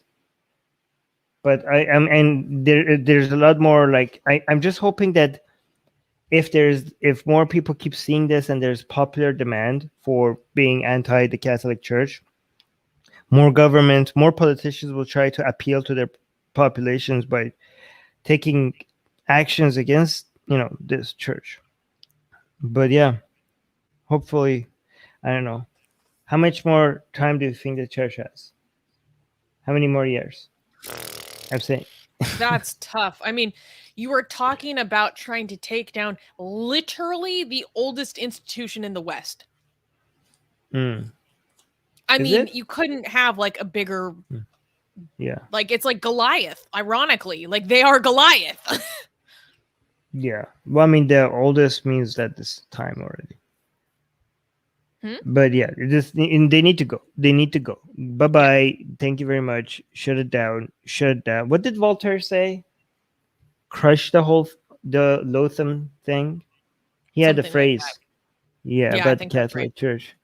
Yeah, crush the Lotham thing. Yeah. Yeah, so I just do it. Wanted to give a shout out to CBC News because which is a Canadian news source, because it was through the work of these journalists at CBC News that these documents involved with this 2015 case were actually like brought forward and publicized to the degree that they were. I mean, there were just so many shady things, like a lot of unexplainable invoices. Wait, let me find a small segment. So the summary of these legal documents insisted that the Catholic Church has, quote, breached its obligations in the Indian Residential Schools Settlement Agreement. The Catholic Church purposefully used the money for the residential school survivors to spend beyond their intended allocation. A total of $5 million were spent on legal. I already said that. Okay, what have I not said? Another $1.6 million was spent on unexplainable invoices. The Catholic Church also paid to properly account for the $25 million of in-kind services using only the minutes of meetings, unable to find a basis for the actual value of the services. So they kind of just get to say that they provided $25 million of these services. The $25 million fundraising campaign was also questionably run with donations that come with unsurprising caveats. Quote, someone will pay $50,000 and say, well, 40,000 of this has to be distributed back to this project, according to the accountant who testified against the Catholic Church. Mary Ellen Turpin-Lafond, former court judge and director of the Indian Residential School History and Dialogue Center in the University of British Columbia in Vancouver, called the Catholic Church's actions, quote, unbelievably, absolutely gross. It is completely wrong. The Crown Indigenous Relations Minister is calling it an inexcusable act. So, I do really appreciate and shouts out to a lot of people in the Canadian government who are taking this as seriously as they're taking it. I am loving how strong of language they're using towards such a historic and powerful organization that used to be granted such impunity to commit cultural genocide and allowed to and encouraged to by the Canadian government. I think I can't speak for everyone involved in the federal government, but I appreciate that there is a very strong push to not back down and to call out these organizations in every way, that they are abusive. I love that attitude. Yeah, I like how in Canada this anti-Catholic attitude by the government is becoming more and more popular. Yeah, this is one thing. Anti-Catholic Church. Anti-Catholic Church. Yes. No, I was like, I saw the speech from Justin Trudeau, and I was like, it's pretty base actually. It's pretty aggressive. Yes. He was talking about criminal charges. I was like, oh my God, you're making my heart flutter. No, I like seeing a word like world leader from like one of the major countries in the world, like it's kind of like we got Macron speaking about not letting the country get Islamized, and then we got Trudeau talking about the Catholic Church. I was like, okay, I want more of this. Can you have more of this? Thank you very much. Yeah. They both have their flaws. Let's be clear. Like, we come after Yes, of Trudeau course. hard for a lot of stuff, but I I like yeah, this. but that was I like this a lot. yeah, but that was pretty base. That was pretty amazing. Yeah. It was, yes. Yeah. And yeah. By the way, I see some people in the live chat defending Trump, which was like a What? pro, Where is that you know, coming from? I don't know. I don't know what does that got to do with anything. I don't know why they're discussing that. But I just wanted to use the opportunity to mention what big of a disaster that guy was when it comes to promoting religion. So I'm hoping that is being reversed in the United States. But now in Canada, this is good. We're moving in the right direction. So good. All right. So I'm going to bring up the next news.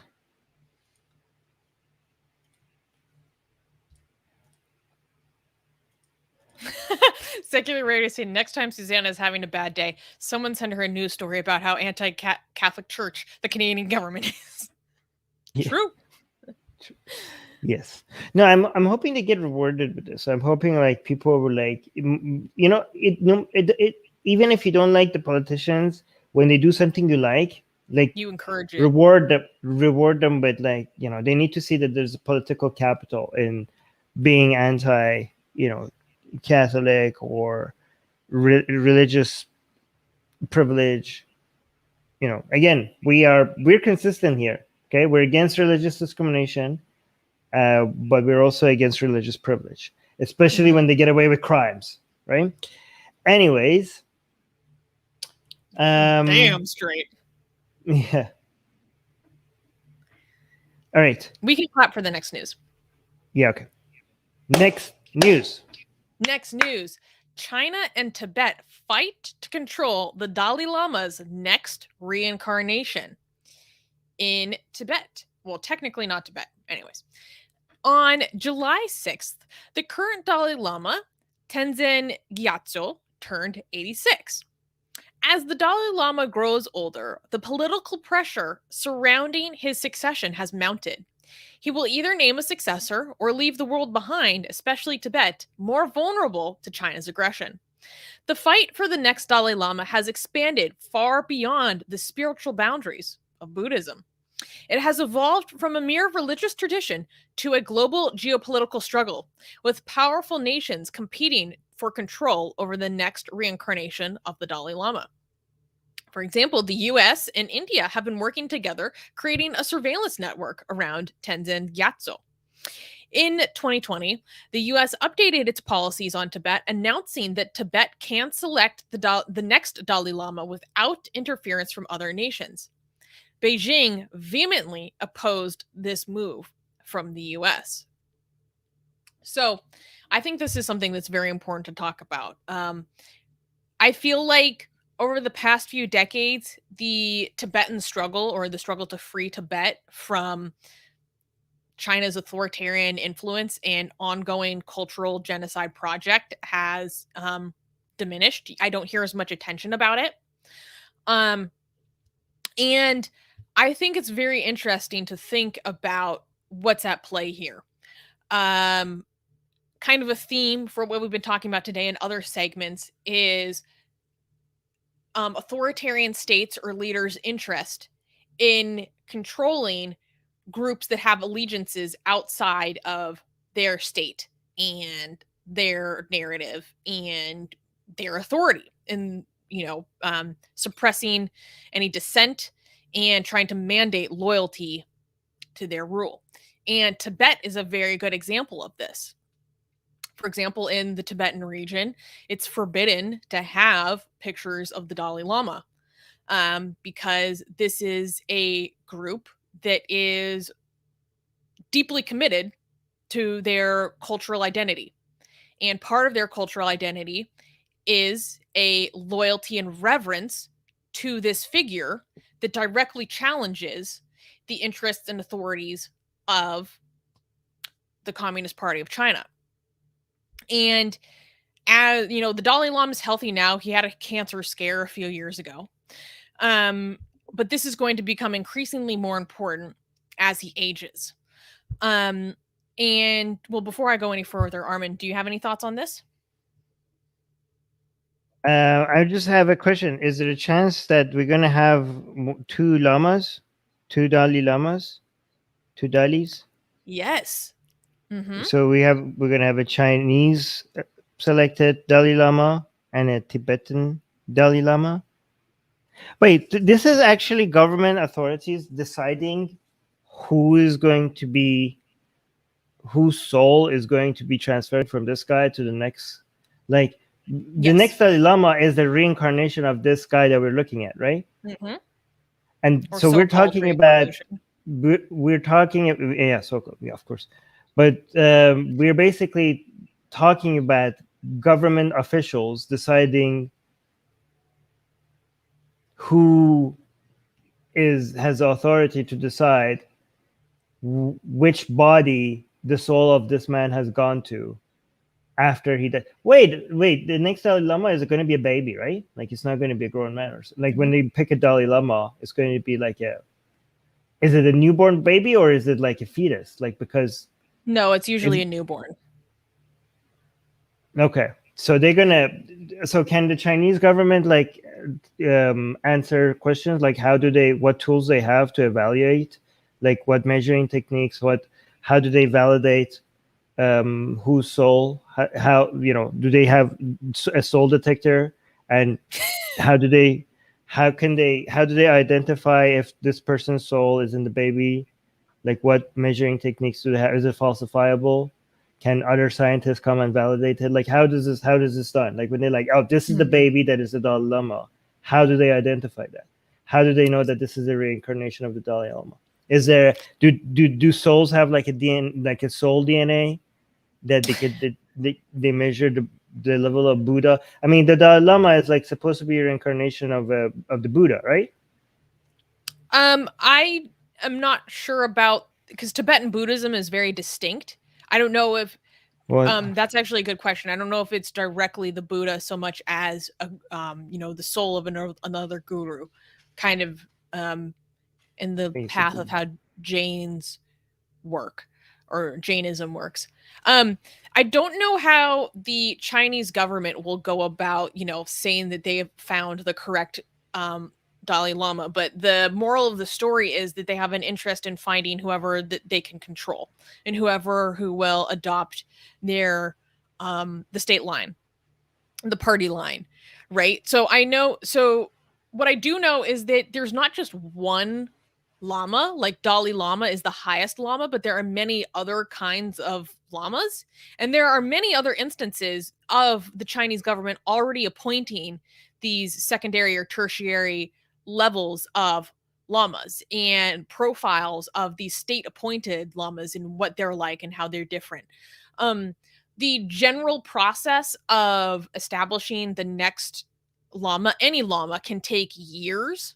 It involves many superstitious traditions, such as maybe while the lama is being burned on the funeral pyre, what direction the smoke goes will help tell the other, high-level monk officials which direction to go look.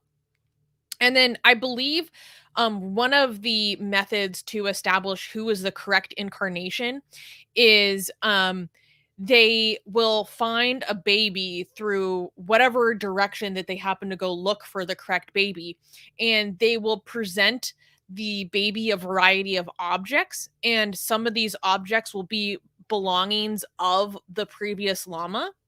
And then if the baby gravitates towards, or quote unquote recognizes, the possessions from his quote unquote past life, then that is how the traditional Tibetans establish who the next lama is.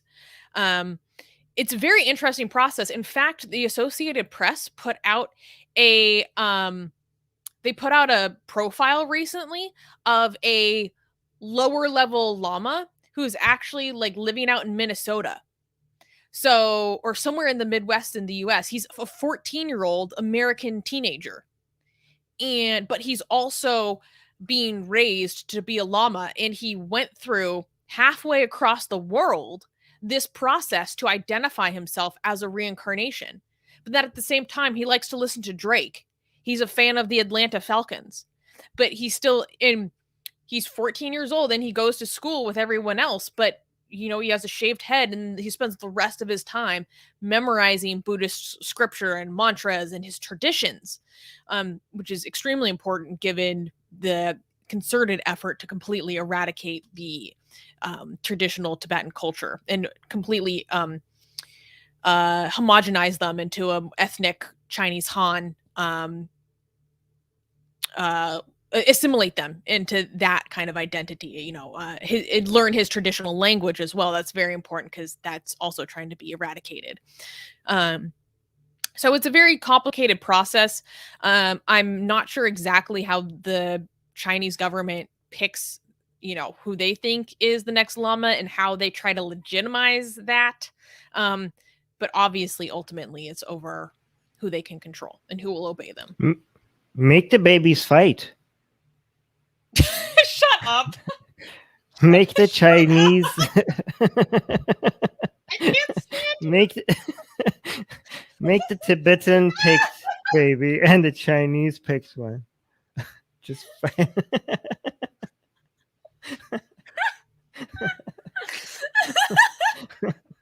What?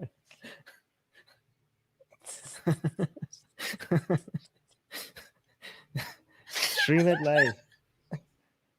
Oh my god.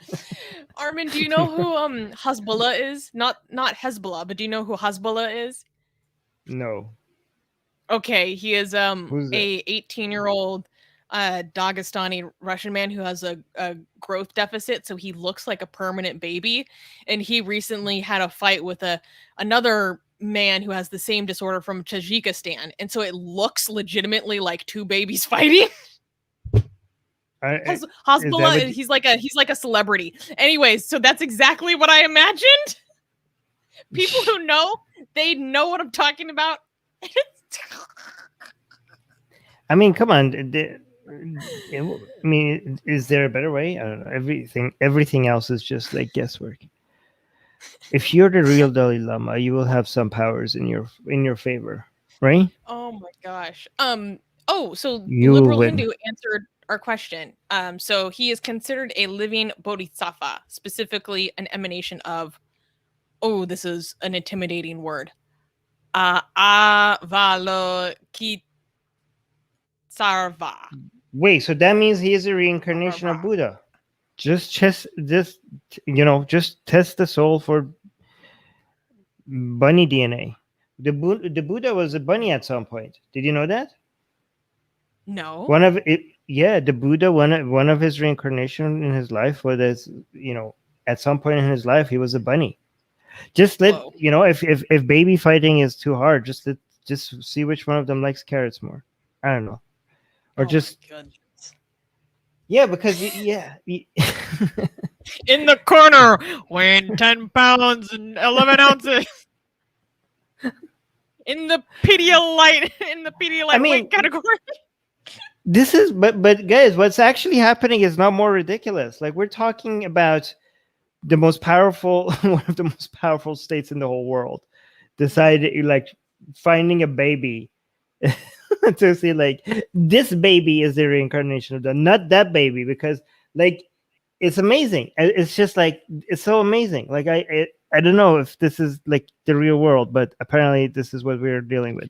Like the fact that borders and separatist movements and authoritarianism and government control over regions of the second most powerful country in the world, second largest economy in the world, could be destabilized as there's a threat to it based on these people from Tibet picking this baby as a reincarnation of some guy who's dying, and this government wanting to be like, no, this baby is the reincarnation of the fact that it comes down to this, it just seems like this would be,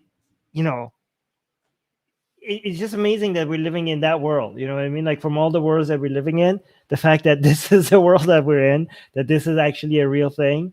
I don't know. Sometimes I feel like, is this really when you happening? look at like it objectively from that purview, like it seems very like silly and superstitious and ridiculous.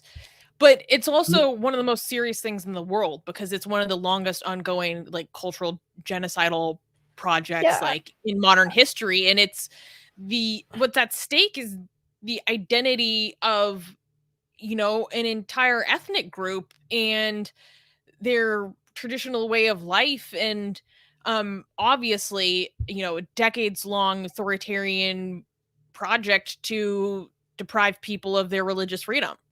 You know, so yeah, I know, but I'm just saying it's amazing that this is where we are right now. This is what it comes down to. I'm just noticing that this is our world now, right? Like this is currently our world, and I'm just like I'm not you know, I'm just looking at it with amazement. That's all. I did think it was kind of interesting that the U.S. made sure to update its policies that in Tibet can select, you know, the next Dalai Lama. That kind of surprised me. I don't know how much our authority on this like even matters, but the support helps. Probably helps. Yes, you get to pick your Dalai Lama. Only if you're a good boy.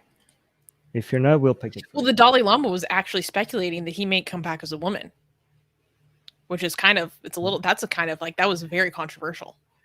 Okay, actually, that's very interesting. Okay, when the Dalai Lama said that he might come back as a woman, do you think he was trying to be progressive, or that was his dream, or that's how some of his, like, you know, maybe that was like something that maybe he needs to tell us something. Oh. Maybe it was like, it would have been nice if I was like maybe a woman next time. Maybe. I mean, I could get into that. I think most people are probably curious about what life on the other side is like. No, yeah. Anyways, or maybe he was just trying to be like. It would be amazing if like they both pick a baby girl then, just so that they were like, look, this is like, oh wow. Imagine if the Chinese government and also Tibetan officials, they're like, both come up with baby girls as the next Dalai Lama. And they didn't suspect the other side would be doing this. Like, yeah, they would both shock each other. Like, ours is correct because it's a baby girl. And that's what the Dalai Lama said. Like, haha, ours is also a baby girl. That'd be so funny. They're like trying to out-progressive each other. Yeah. You know what? Actually, the most amazing thing would be if the next Dalai Lama was a baby boy, okay? And they said like, oh, the Dalai Lama was wrong. And then ends up being trans. So the Dalai Lama was right, but not in the way that people thought he was. I'm into this. That's freaking cool. Yeah, this should be a movie. You're a genius. All right. Anything we need to highlight before we go? No. Okay, cool. Can we clap for the next news? Yes. Next news. God Tribe. New digital platform to protect men from being called racist. You heard it here first, boys. What? So I'm confused. On July 22nd, in an episode of True News, which is a far-right news program, Pastor Rick Wiles announced his plans of producing a new social media platform. He calls his new platform God Tribe, describing it as a, quote, social media educational digital platform. The goal of the latest social media platform is to provide a safe refuge for young men, protecting them from being labeled as feminine and for being criticized as racist. Wiles said that in his time, people did not have to ask what their gender is. Quote, it's very obvious, okay? Aside from his anti-LGBTQ tirade, he also mentioned, quote, antichrist forces that have been undermining American society, calling God Tribe the antidote. So this is hilarious. This was kind of, another segment of this week in Christian far-right nonsense. There is so much that this guy believes and says, that if you are curious about it, you should go check out the article on our site, link in the description, because we literally cannot talk about some of the things he claims or believes on YouTube. So I will talk about, the light positions, such as, men are being feminized, and they can't do, and white men can't do anything nowadays without being called racist, and they need a safe space. He didn't call it a safe space, but I find it so freaking ironic that the result of his efforts is a safe space for these people. And he's trying to create a digital campfire, so to speak. And when asked about it, people were like, well, what about Clubhouse? Clubhouse has taken off in popularity. And he was like, well, we're not Clubhouse because their servers are in China and they're tracking everything that you do there and all this stuff. And it's like, that's not true. And he's trying to create wait, is it not true? They always track everything, social media. The servers of Clubhouse are not in China. Oh, okay, that part. But the tracking part, okay. So, I just think it's very ironic that, in his attempt to protect, men of his ilk from the criticism of others, he has essentially created a safe space. Why is this okay? This is almost guaranteed to be a magnet for the most racist people ever. Like, I don't even have to go there to be able to be like, oh yeah, like this is going to be a place for racist people who don't want to be called racist. That's what it's called. This is what's going to be, right? And I think like yeah, he's extremely anti-trans. Like, so I can only imagine how bad it gets. Yeah. And what are they going to do there? They're just going to be like, it's just going to be a cesspool of posts about the most vile, bigoted things imaginable. It's going to be so disgusting that, just one peek in there is just going to make you want to puke. That's how bad it's going to be. Like, it's going to be so racist that, and anybody looking will be like, oh my God, these people are actually racist. And they're like, see, this is why we need this place, because they are actually they are accurately describing us. Yeah, exactly. Yeah.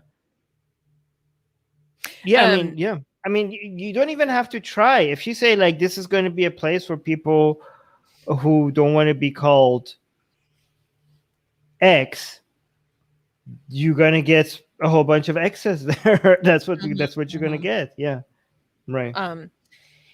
So it was really funny to me at the bottom of this article, filled with all these crazy claims that this guy makes. Our writer left a note, and he told me this in a message too, is basically he gives a warning to anyone who reads this article to not go to True News, which is this pastor's like current home, because it will kill your brain cells.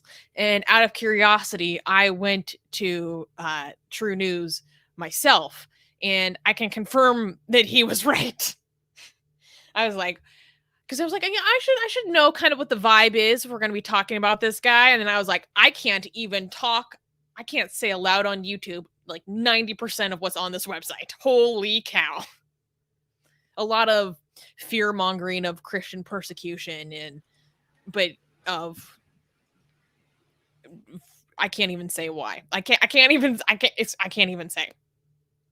Is this supposed to be a social media platform? Yes. God tried. I don't think people understand what it takes to, like, how difficult it is to pull off a social, like, a lot of people like, let's start a social media platform. Like, okay. I mean, it's it's not, you can't just like do, I mean, look at what Trump tried to do. Trump Trump tried to make his social media platform. It ended up just being a mini blog. It was so embarrassing.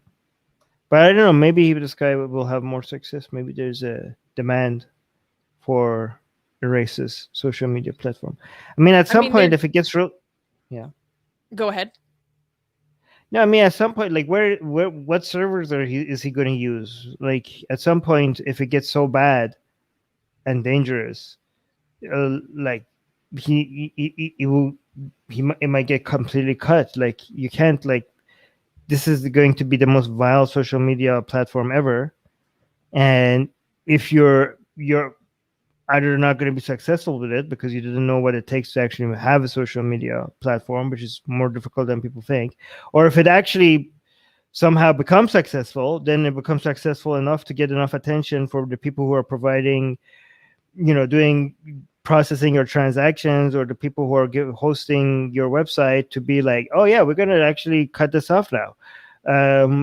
So I mean, have they thought about the long-term effects of what they're doing? Because, or maybe they're not even, maybe they're just looking to making a short-term return on it, and they don't care about the long-term ramifications. Maybe that's it as well. I don't know. Or maybe they're not even thinking. That's also a possibility. But go on. I mean, a lot of people don't realize how just freaking expensive it is to do a social media platform. Also, I think it's really funny that there are so many recent renditions of these right-wing free speech, supposedly social media platforms that start out with this, grand crusade for so-called free speech, but then very quickly realize that there are a lot of legal consequences to that, and the longer that they continue, they become exactly what they were created to supposedly fight against, because like I said, there are legal consequences for hosting just any particular content. We saw that with Parler. If you just allow anything, you can be implicated in inciting violence, for example. So it's a really tricky needle to thread. And I just think it's hilarious that their mission statement basically never succeeds because it's just completely impractical. You have to enforce community standards at some point. You have to enforce terms and conditions at some point. You can't just run wild. It's not going to work. Yeah, are you going to allow? I'm not even going to say it, but just I think you guys know what I'm talking about. Like, if you can't. Yeah, that's the best way to get fully. Kids. Yeah. Anyways, I'm gonna stop talking because I know what's good for our channel.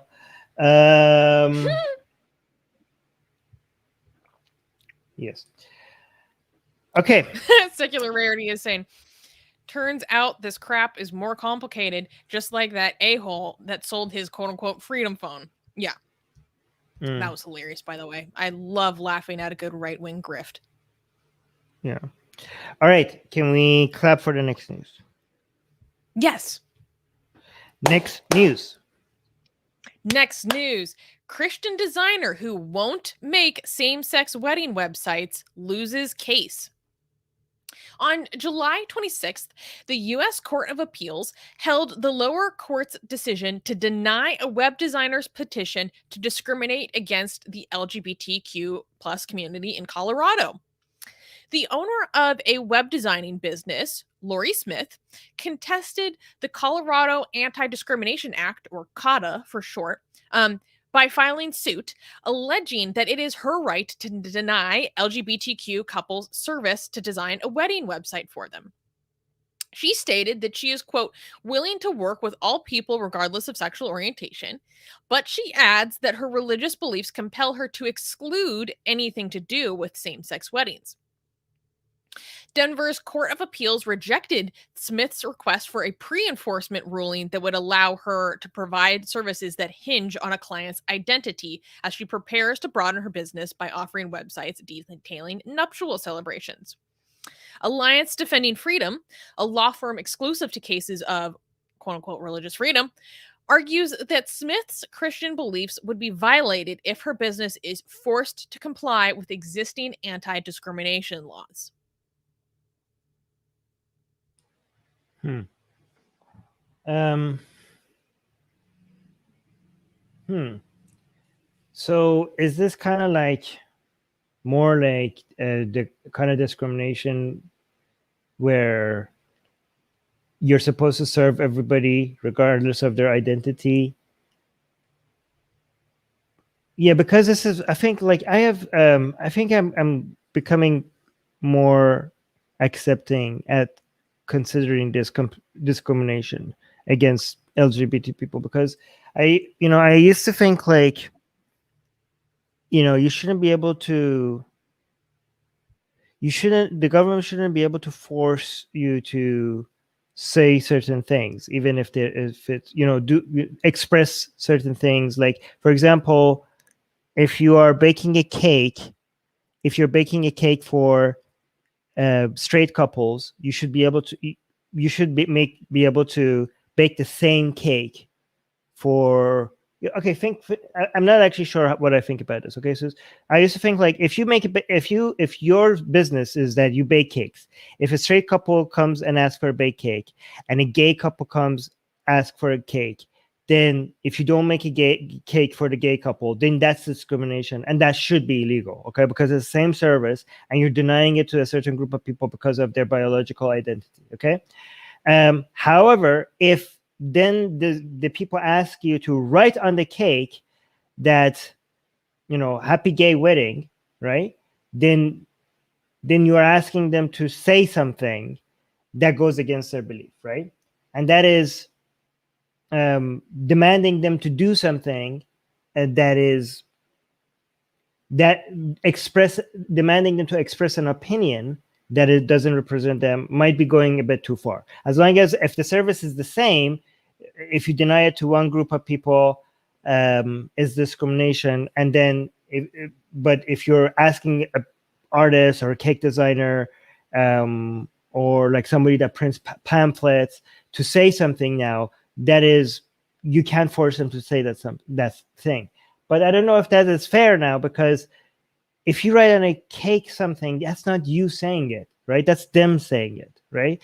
And it's also not fair to compare it to, like, okay, then what if you're an atheist and somebody Christian comes and says, like, print pamphlets for our church, and you're like, but I'm an atheist, I don't want to promote your bull crap, right?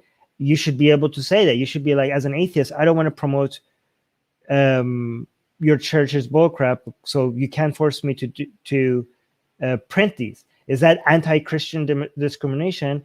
That's not a fair comparison, because Christianity is an ideology, right?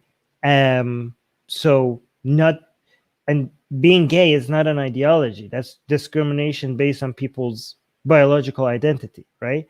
So I think, like, maybe I'm now okay with also considering it discrimination, even if somebody says, like, make a cake that says, yay, we're gay and happy. And if you don't write that, if your job is to design cakes, then you're discriminating. I think I'm okay with, like, somebody saying that, right, Allah is the greatest, right? And if you say, I don't want to write that, that's okay, because that's an expression of an ideology, right?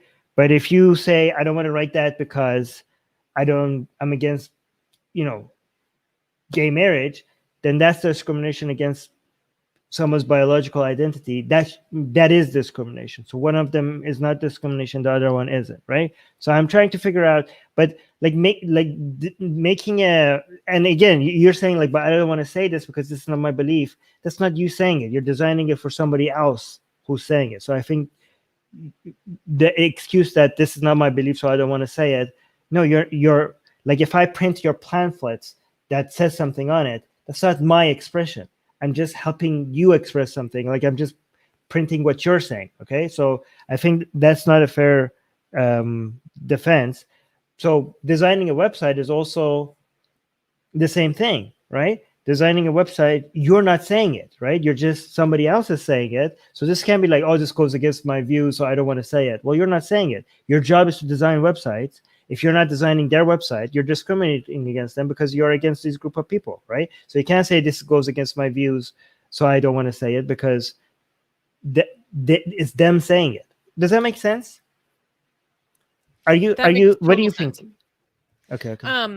So the cake is like kind of different with the original very controversial baker refusing to make a gay wedding cake. I can't remember off the top of my head if there was something specifically very gay about the cake that couple wanted to be made, or if it was just like a normal white wedding cake that was just a normal cake, and then that couple just happened to be gay and that was refused. I can't remember that specific detail. Although we did cover a story where that baker was going to make a cake that was for a trans person that was pink and blue, and then they refused to make the cake after they found out that it was for a trans person when they'd previously agreed to it, not knowing that, and then declined to make it, which is clearly discrimination.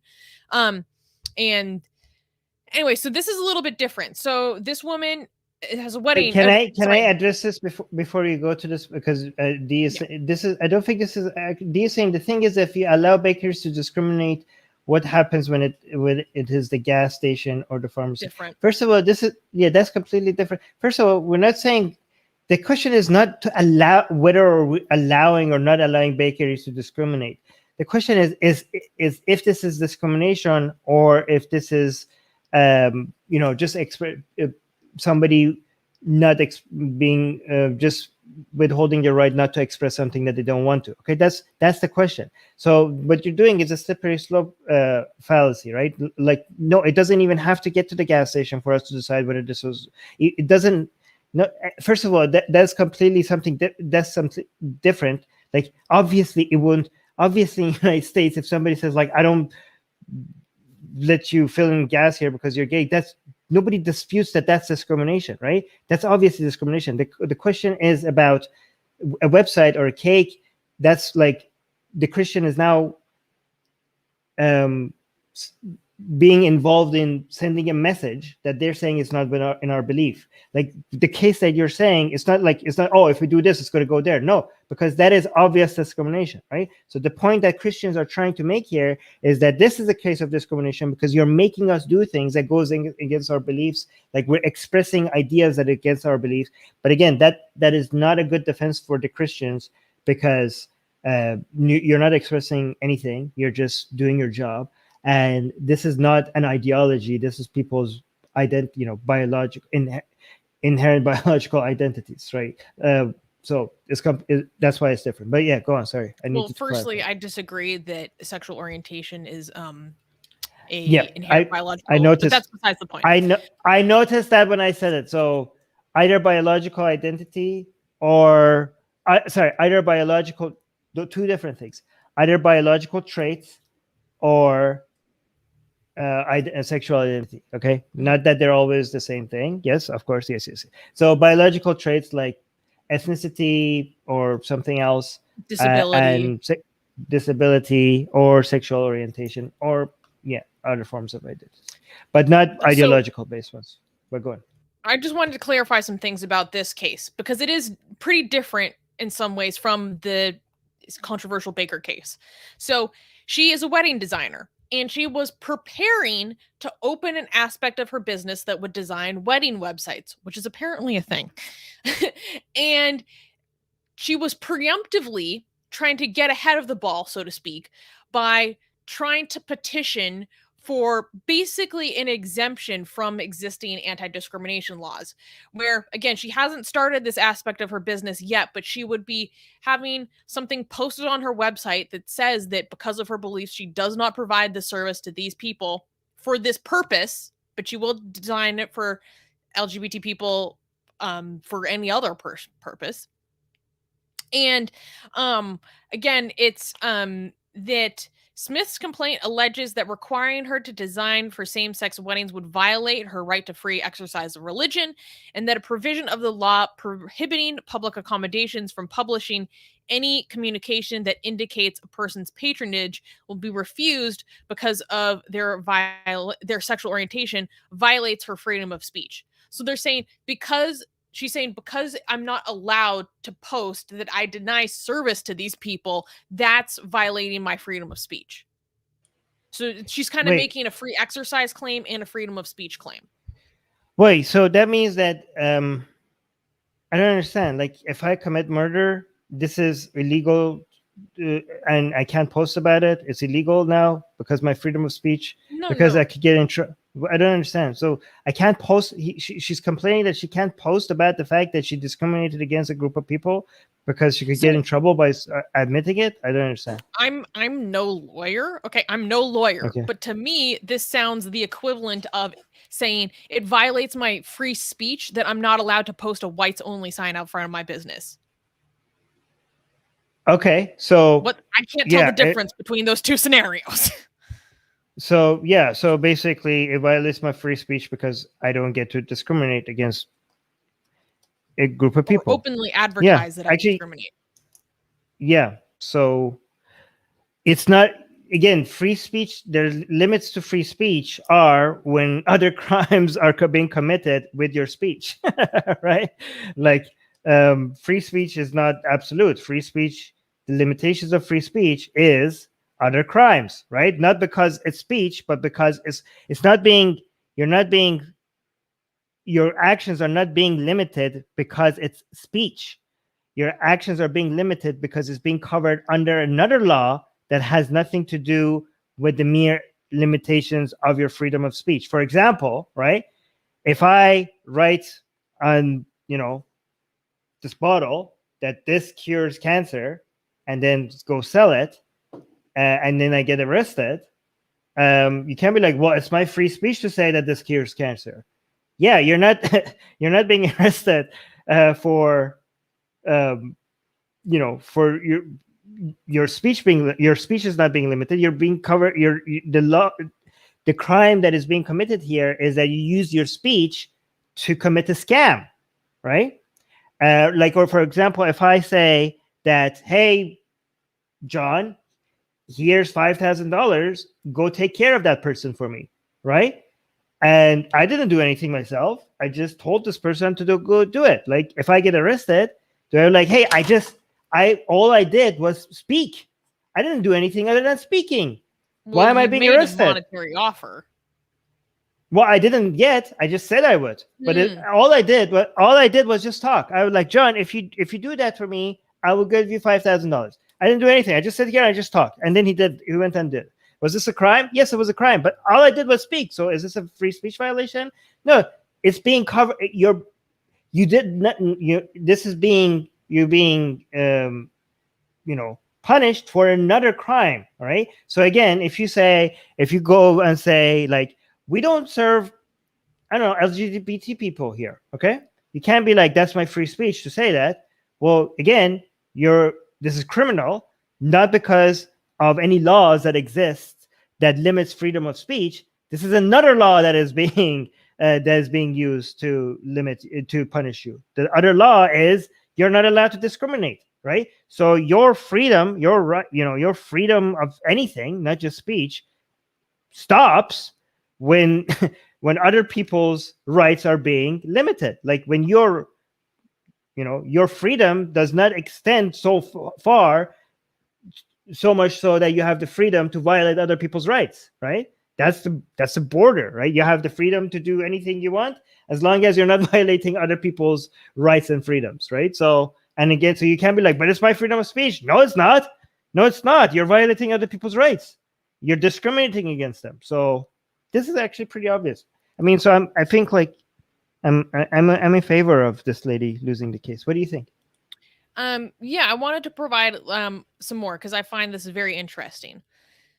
The court agreed with Smith that requiring her to design websites for same-sex marriages could be considered compelled speech because the accommodation clause, quote, compels appellants to create speech that celebrates same-sex marriage, end quote, and it would, in effect, force them to create websites and thus speech that they would otherwise refuse. And she wrote, quote, because the accommodation clause compels speech in this case, it also works as a content-based restriction. Appellants cannot create websites celebrating opposite-sex marriages unless they also agree to serve customers who would request websites celebrating same-sex marriages. As a result, the court must subject the provision to strict scrutiny, under which it is deemed unconstitutional unless it serves a compelling state interest and is narrowly tailored as necessary to achieve that interest. So they're basically saying, okay, if you were forced to because she hasn't started this aspect of her business yet, but they're basically saying if you opened this aspect of your business, you have to provide it to both people. But if you were compelled to do it for same-sex people, if you would, then that would be unconstitutional. So basically, the conclusion is you just shouldn't open this aspect of your business altogether if you're not willing to do it for all people. That's the way I interpret it. Oh. Okay, so wait, is it as part of that's a court whose argument? So the court's case is that if you don't do this equally to everybody, you shouldn't open this business, right? Mm-hmm. Is her argument, her side's argument, that she's being forced to express views against her will, correct? If she had to do this for same-sex couples, yes, and the court agreed with that. Wait, I don't understand. I thought I thought the court didn't agree with her. I thought you're saying that she was saying that if I open this, you're forcing me to say things that I don't like. But she lost the case. So what are you saying the court agreed with her on? Wait, to be clear, I'm not. There are different levels of court, and I'm not sure which one I was just citing. So my apologies for that confusion. No worries. But they threw out her claim for her attempt to get this exemption. Right. So for people who might be wondering, if her claim is that you're forcing me to say things that I don't want to say, no, you're not forced to say things you don't want to say because you don't have to have this job, right? Or you could just not do weddings, I guess.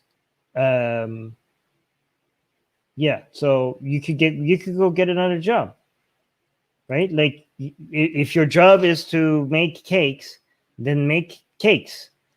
If your job is to, you can't be like, you're forcing me to serve, I don't know, there's people here. Well, if you don't, that's illegal. Just like, Catholic churches, you're like, oh, we don't want to do these services in our, Catholic hospitals. When they say like, you're forcing us to do things that are against our beliefs. Well, you don't have to be a hospital, I guess. This is what hospitals are. These are the services hospitals have to provide, right? Yeah, I mean, and for people who say that, I hope also nobody thinks like, I heard like, so you're saying, I don't know if this is what you were suggesting, but I felt like you were saying that if anybody, they might suggest that you also get forced to, nobody forces people to make websites for straight people, right? Like if somebody wants to make some website for gay people, right? And if you're straight and you come and say like, well, you have to make a website for us too. And they're like, no, we just make websites for gay people. That is allowed because straight people are not a protected class. Like I hope people understand the difference between, when it comes to anti-discrimination laws are meant to protect protected classes, not other classes. Anyways. I have one more point I want to make. I just think it's really funny when people are fighting so hard for exemptions to anti-discrimination laws because of their beliefs. It's like, what does that reflect on your beliefs? Exactly. Everything I need. Do you think do you think she should? So do you agree with this, that she should not be able to do this? Personally, you think that I agree with that? I don't know. It's very tricky because by providing a service, you're not explicitly agreeing with what is being said here. If there's all over this website like, I support gay marriage and that's why we're getting gay marriage, well, like that's different. But just the fact but that, even if you did, you should be able to, you should make it. No, It's really it's tricky. not yours. I used to think it's tricky, but now I think like, you make it's very obvious that you are discriminating against a group of people. Nobody thinks that if you make a website saying that I support gay marriage, that's literally you saying it. So make the website. Just make the website or close the business. What is the punishment for this? Like, what are the consequences for this person? Well, she was attempting to preemptively get an exemption, essentially. Oh my god! So she's like, I know I'm such she a hasn't bigot. actually committed discrimination against anyone already because she wasn't offering these services yet. Right. This But is like, she you're basically so wanted committed. to put she wanted to basically put a straights only sign, straight weddings only sign on her services website. Yeah. So this is like, I'm so committed to my bigotry that I want to get a license. That I'm preemptively with that before I even commit bigotry. I want to go get a license for it. That's basically what's happening here. You spend a lot of money on legal fees. I just know I'm a bigot. Guys, this is, when people say like it goes against our religious beliefs, this is another way of saying like we have bigoted beliefs, right? Like, hey, you know what? I'm completely for them not being allowed to do this, because no other way would this be accepted. Like if we didn't have Christianity, this is like religious privilege. If this was accepted, this would be a form of religious privilege, right? Because imagine if you didn't have Christianity, what argument would you have to make for the court? Dear judge, my client here is a bigot, and it will go against her bigotry, her deeply held bigoted views to make this website. So she wants a legal exemption because her bigoted views would not let her make this website. Like, people like, no, we're not going to give you exemptions, right? So it's only when people say like, oh, sorry, let me rephrase that. It's Christianity. Like, oh, okay, here's your exemption then. So, or like, so like, no, like if you can't, okay, if you can't get exemption without mentioning Christianity or Islam or whatever else, then you shouldn't. If you can't get an exemption through other ways, then Islam or Christianity should not be a license for you to get that exemption, right? So this is also a way to fight against religious privilege. Yeah, I think that was very well put by myself. So. Okay. Here. Mega Leech is saying also, by make this case, they may just be getting notoriety like advertising. We are talking about it after all. You have a point, Mega Leech. Oh yeah. It's also really funny when people fight so hard to exclude potential clientele from themselves. Like, this is in this economy. They just love Jesus. You just don't understand the love of Jesus. You just don't get it. I actually don't. That's why I'm here. Oh, look, Secular Rarity thinks I was on point. Secular Rarity is just our cheerleader. Just the live chat. It's just like, woo, Sus. Yay. Woo, Armin. I love it. All right. Oh, thank you, Cool Cat. Thank you. Okay.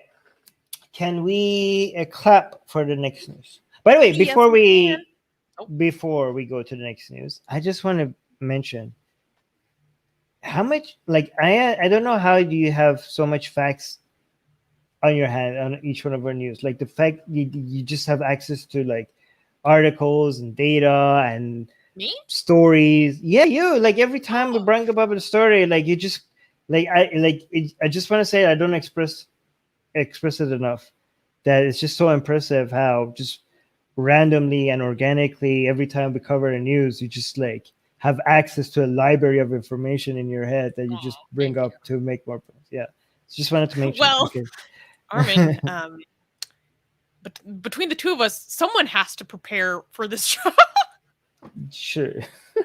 You just show up. Ouch. Okay, I'm never complimenting you again. Jeez, that was Oh, come on. last time I tried. Last time I did that. Okay, all right. It's all love. It's all love. No, I do really enjoy doing research for this, and no, but it's not just a research. It's not just a research because you bring up stuff that in response to some things I say that you couldn't have possibly researched for. Anyways, I'm gonna stop it. Thank you. No, enjoy it because that was the last time.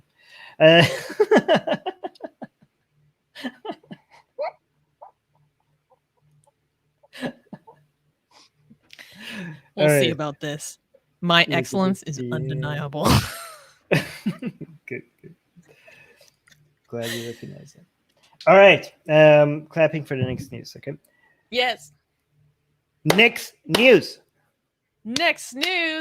10 years of Atheist Republic on Facebook and Twitter. Yay! Woo! So, this was kind of fun recently, and it was a few weeks ago, but last news is always Atheist Republic news. And I would have covered this sooner because it happened a week and a half ago or so. But we had more dramatic pressing news to cover. But I also just wanted to take a moment to celebrate this. So next year will be Atheist Republic's 10-year anniversary as an actual entity, specifically in Canada. And then our US entity is newer, much newer. But before, we were a big boy entity. We were just a social network for people. And before Twitter and Facebook, it was, I can never say it right. It's Okert, right? Is that how you say it, Armin? Orkut. Thank you. I can never say it right. Okert. Okay. But yeah, I just thought it was cool. So in the 10 years since Atheist Republic has been on Facebook, it is now the largest atheist page in the world with almost 2.5 million members.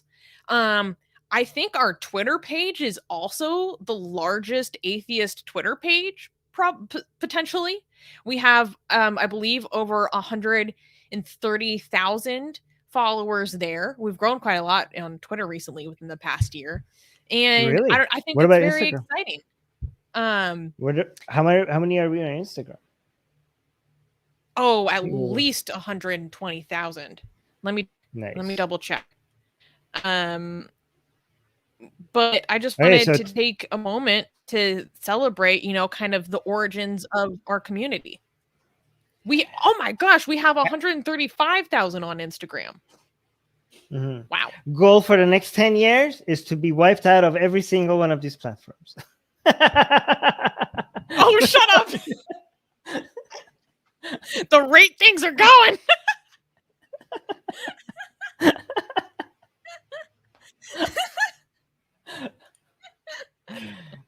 But where do you think we're going to be in 10 years? No, what do you think we're going to do? Take it to the moon.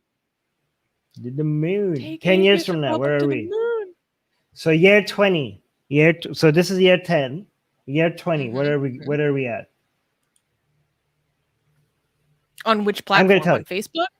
I'll go for it. No, overall, no. What are we doing 20 years from now? We have hopefully gotten more resources from our art so that we could do some serious plans that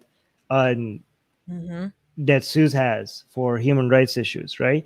There are some plans that we have, Susie has, for us to do human rights related stuff that we can't afford, right? We don't have the resources for. But if we keep growing on Patreon with our art project, I'm hoping within a decade or so, we will become a serious, defender of, ex-Muslims, non-believers in general. Ex-Muslims and atheists around the world somehow. But like without like wasting money, like we're going to be very, very efficient about it. So we're going to see what we can do. Right. Anyway, to be able to do that, by the way, I'm hoping that we could pick it up our art projects to, if we could afford it, to at some point to make full-on animation with our art and use that as a way to fund legal actions. I don't know, figure out what to do. But we already have like a lot of other organizations to model ourselves after and pick and choose for the best practices of different organizations and to make our own unique way of fighting for atheists around the globe. But so that's our plan. Wait, Mega Leech had a funny question or statement. He said, next 10-year goal, banned in 20 countries. Yes. Well, speaking of animations, can you play the little animation that I made just because I was very proud of myself? Oh yeah. It's not that exciting, but I liked it. Yay, there we go. Oh, that's cute. So, yay. So good. That's good. Highlight, more of what we do, because a lot of people think, oh, you guys are just a YouTube channel. Oh, you guys are just a Facebook page. Oh, I didn't even know you did this. We have so much of our community. We have a community on YouTube. We have our community on Facebook. We have our community on Twitter. Basically every platform, Discord, etc. We also have a forum that's built into our actual website if you guys want to check that out. But we also have over 150 local consulates, we call them, or local groups to meet atheists in your area across the world in 72 different countries. So if you would like to find our presence in your area or the next biggest city in your area, go to atheistrepublic.com/consulates to, find your AR community near you. That was a very important part of the growth of our organization because, we had our Facebook page growing and a lot of people were like, I actually can't really interact with the public Facebook page publicly because it's not safe for me. So then that kind of created the foundation of our private group, which is one of the largest atheist private groups on Facebook. If you want to find our international group, which has I believe over 82,000 people. You can also find that on the atheistrepublic.com/consulates, and then it's under drop down. You do a little drop down and it's under international groups. But then people were like, this international group is a lot of fun. I get to meet people from around the world, but for some people, not everyone, you can't beat in-person connection. They want to be able to find people actually in their community. And that was kind of the birth of a lot of the local groups. And it's just expanded outward from there. In fact, ladies and gentlemen and non-binary pals, we actually have a dating community as well. Also under the international tab on the same URL. Where can people find all of this, by the way? All of this stuff that we created? On atheistrepublic.com. atheistrepublic.com. Go check it out. All of the local consulates, if you want to find atheists near you, if you want to find, can they find the dating consulate also on our website? Yeah, like I said, atheistrepublic.com/consulates. And then we have drop-down menus for the different areas. But for the dating, that is under the international groups, which is at the very top of the page. Okay, so the dating group is under atheistrepublic.com or you could just search on, your browser, atheistrepublic.com, Atheist Republic consulates. The first result will be the consulates, and then under the international section of it, you can see the dating one. And then we have, if you don't like Facebook, we have our own, as Susie mentioned, our own website. We have books there, books that we published on our own website. Guys, we do a lot of things. People don't know. We have a lot. We have we have our own news team. We have our own, communities, local communities. We publish books. We're making art now. Resources if you're seeking asylum. Yes. So, yeah. And also, by the way, our Persian channel is growing as well. So we should talk about that next week. Shh. Oh, okay. Next week. Shh. Okay. Sorry. That's fine. Right. All right. And go check out our website. There's so much that we do there. I personally love it if you guys submit fan signs. So across our social media, you'll often see pictures of people holding up a sign celebrating Atheist Republic or proudly declaring their atheism. You can submit your fan sign. You don't have to include your face. If you're not in an area where it's safe, you can just maybe say your location, like country, not specifically. And but again, safety first. Make that decision for yourself. And we have merchandise if you're like that. If you want to rep the squad, represent the world's largest international atheist organization, and we're taking Atheist Republic to the moon, man.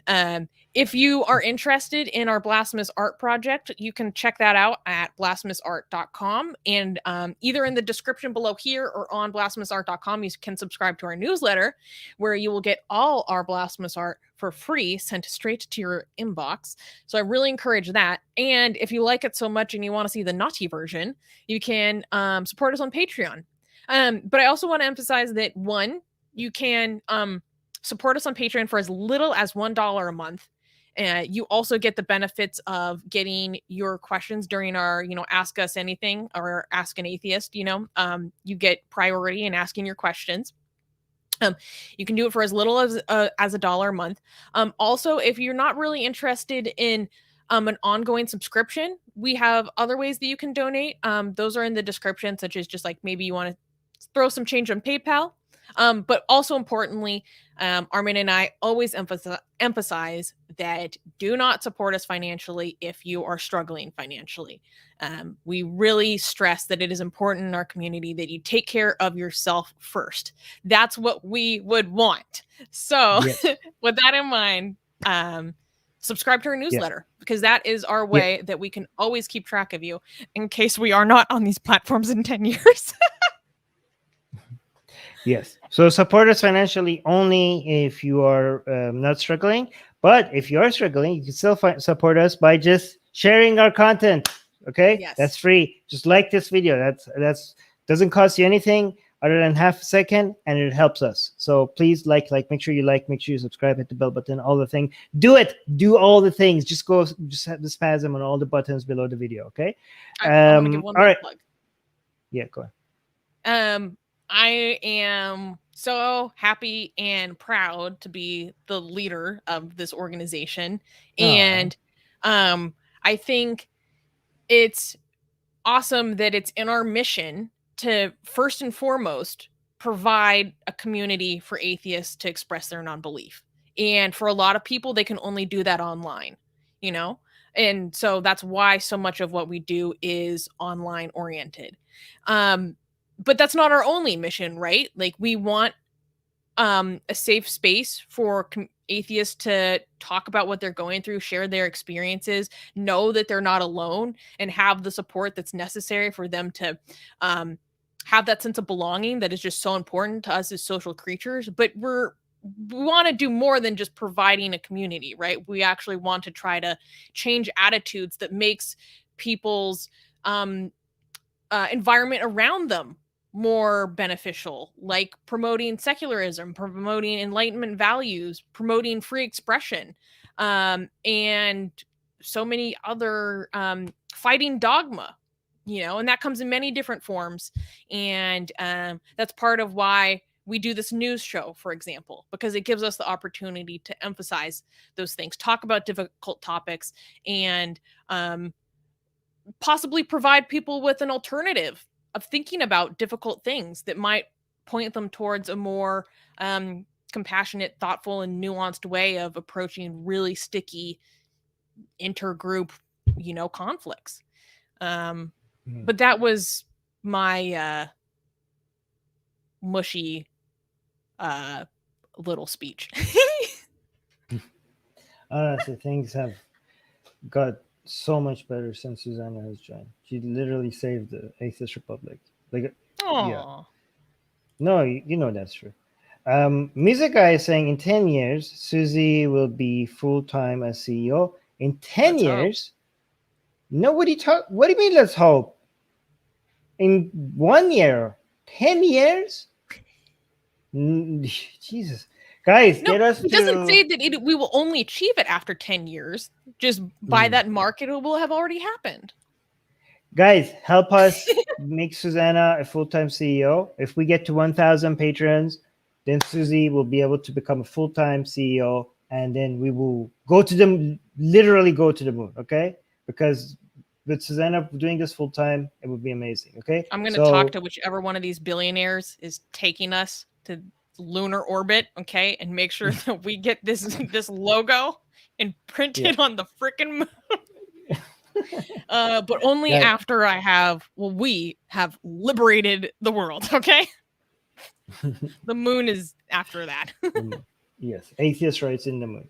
Anyways, guys, thank you for your support. Thank you for all the love in the live chat. You guys are amazing. Thank you. And here's to another 10 years. Yay! Thank you. And bye.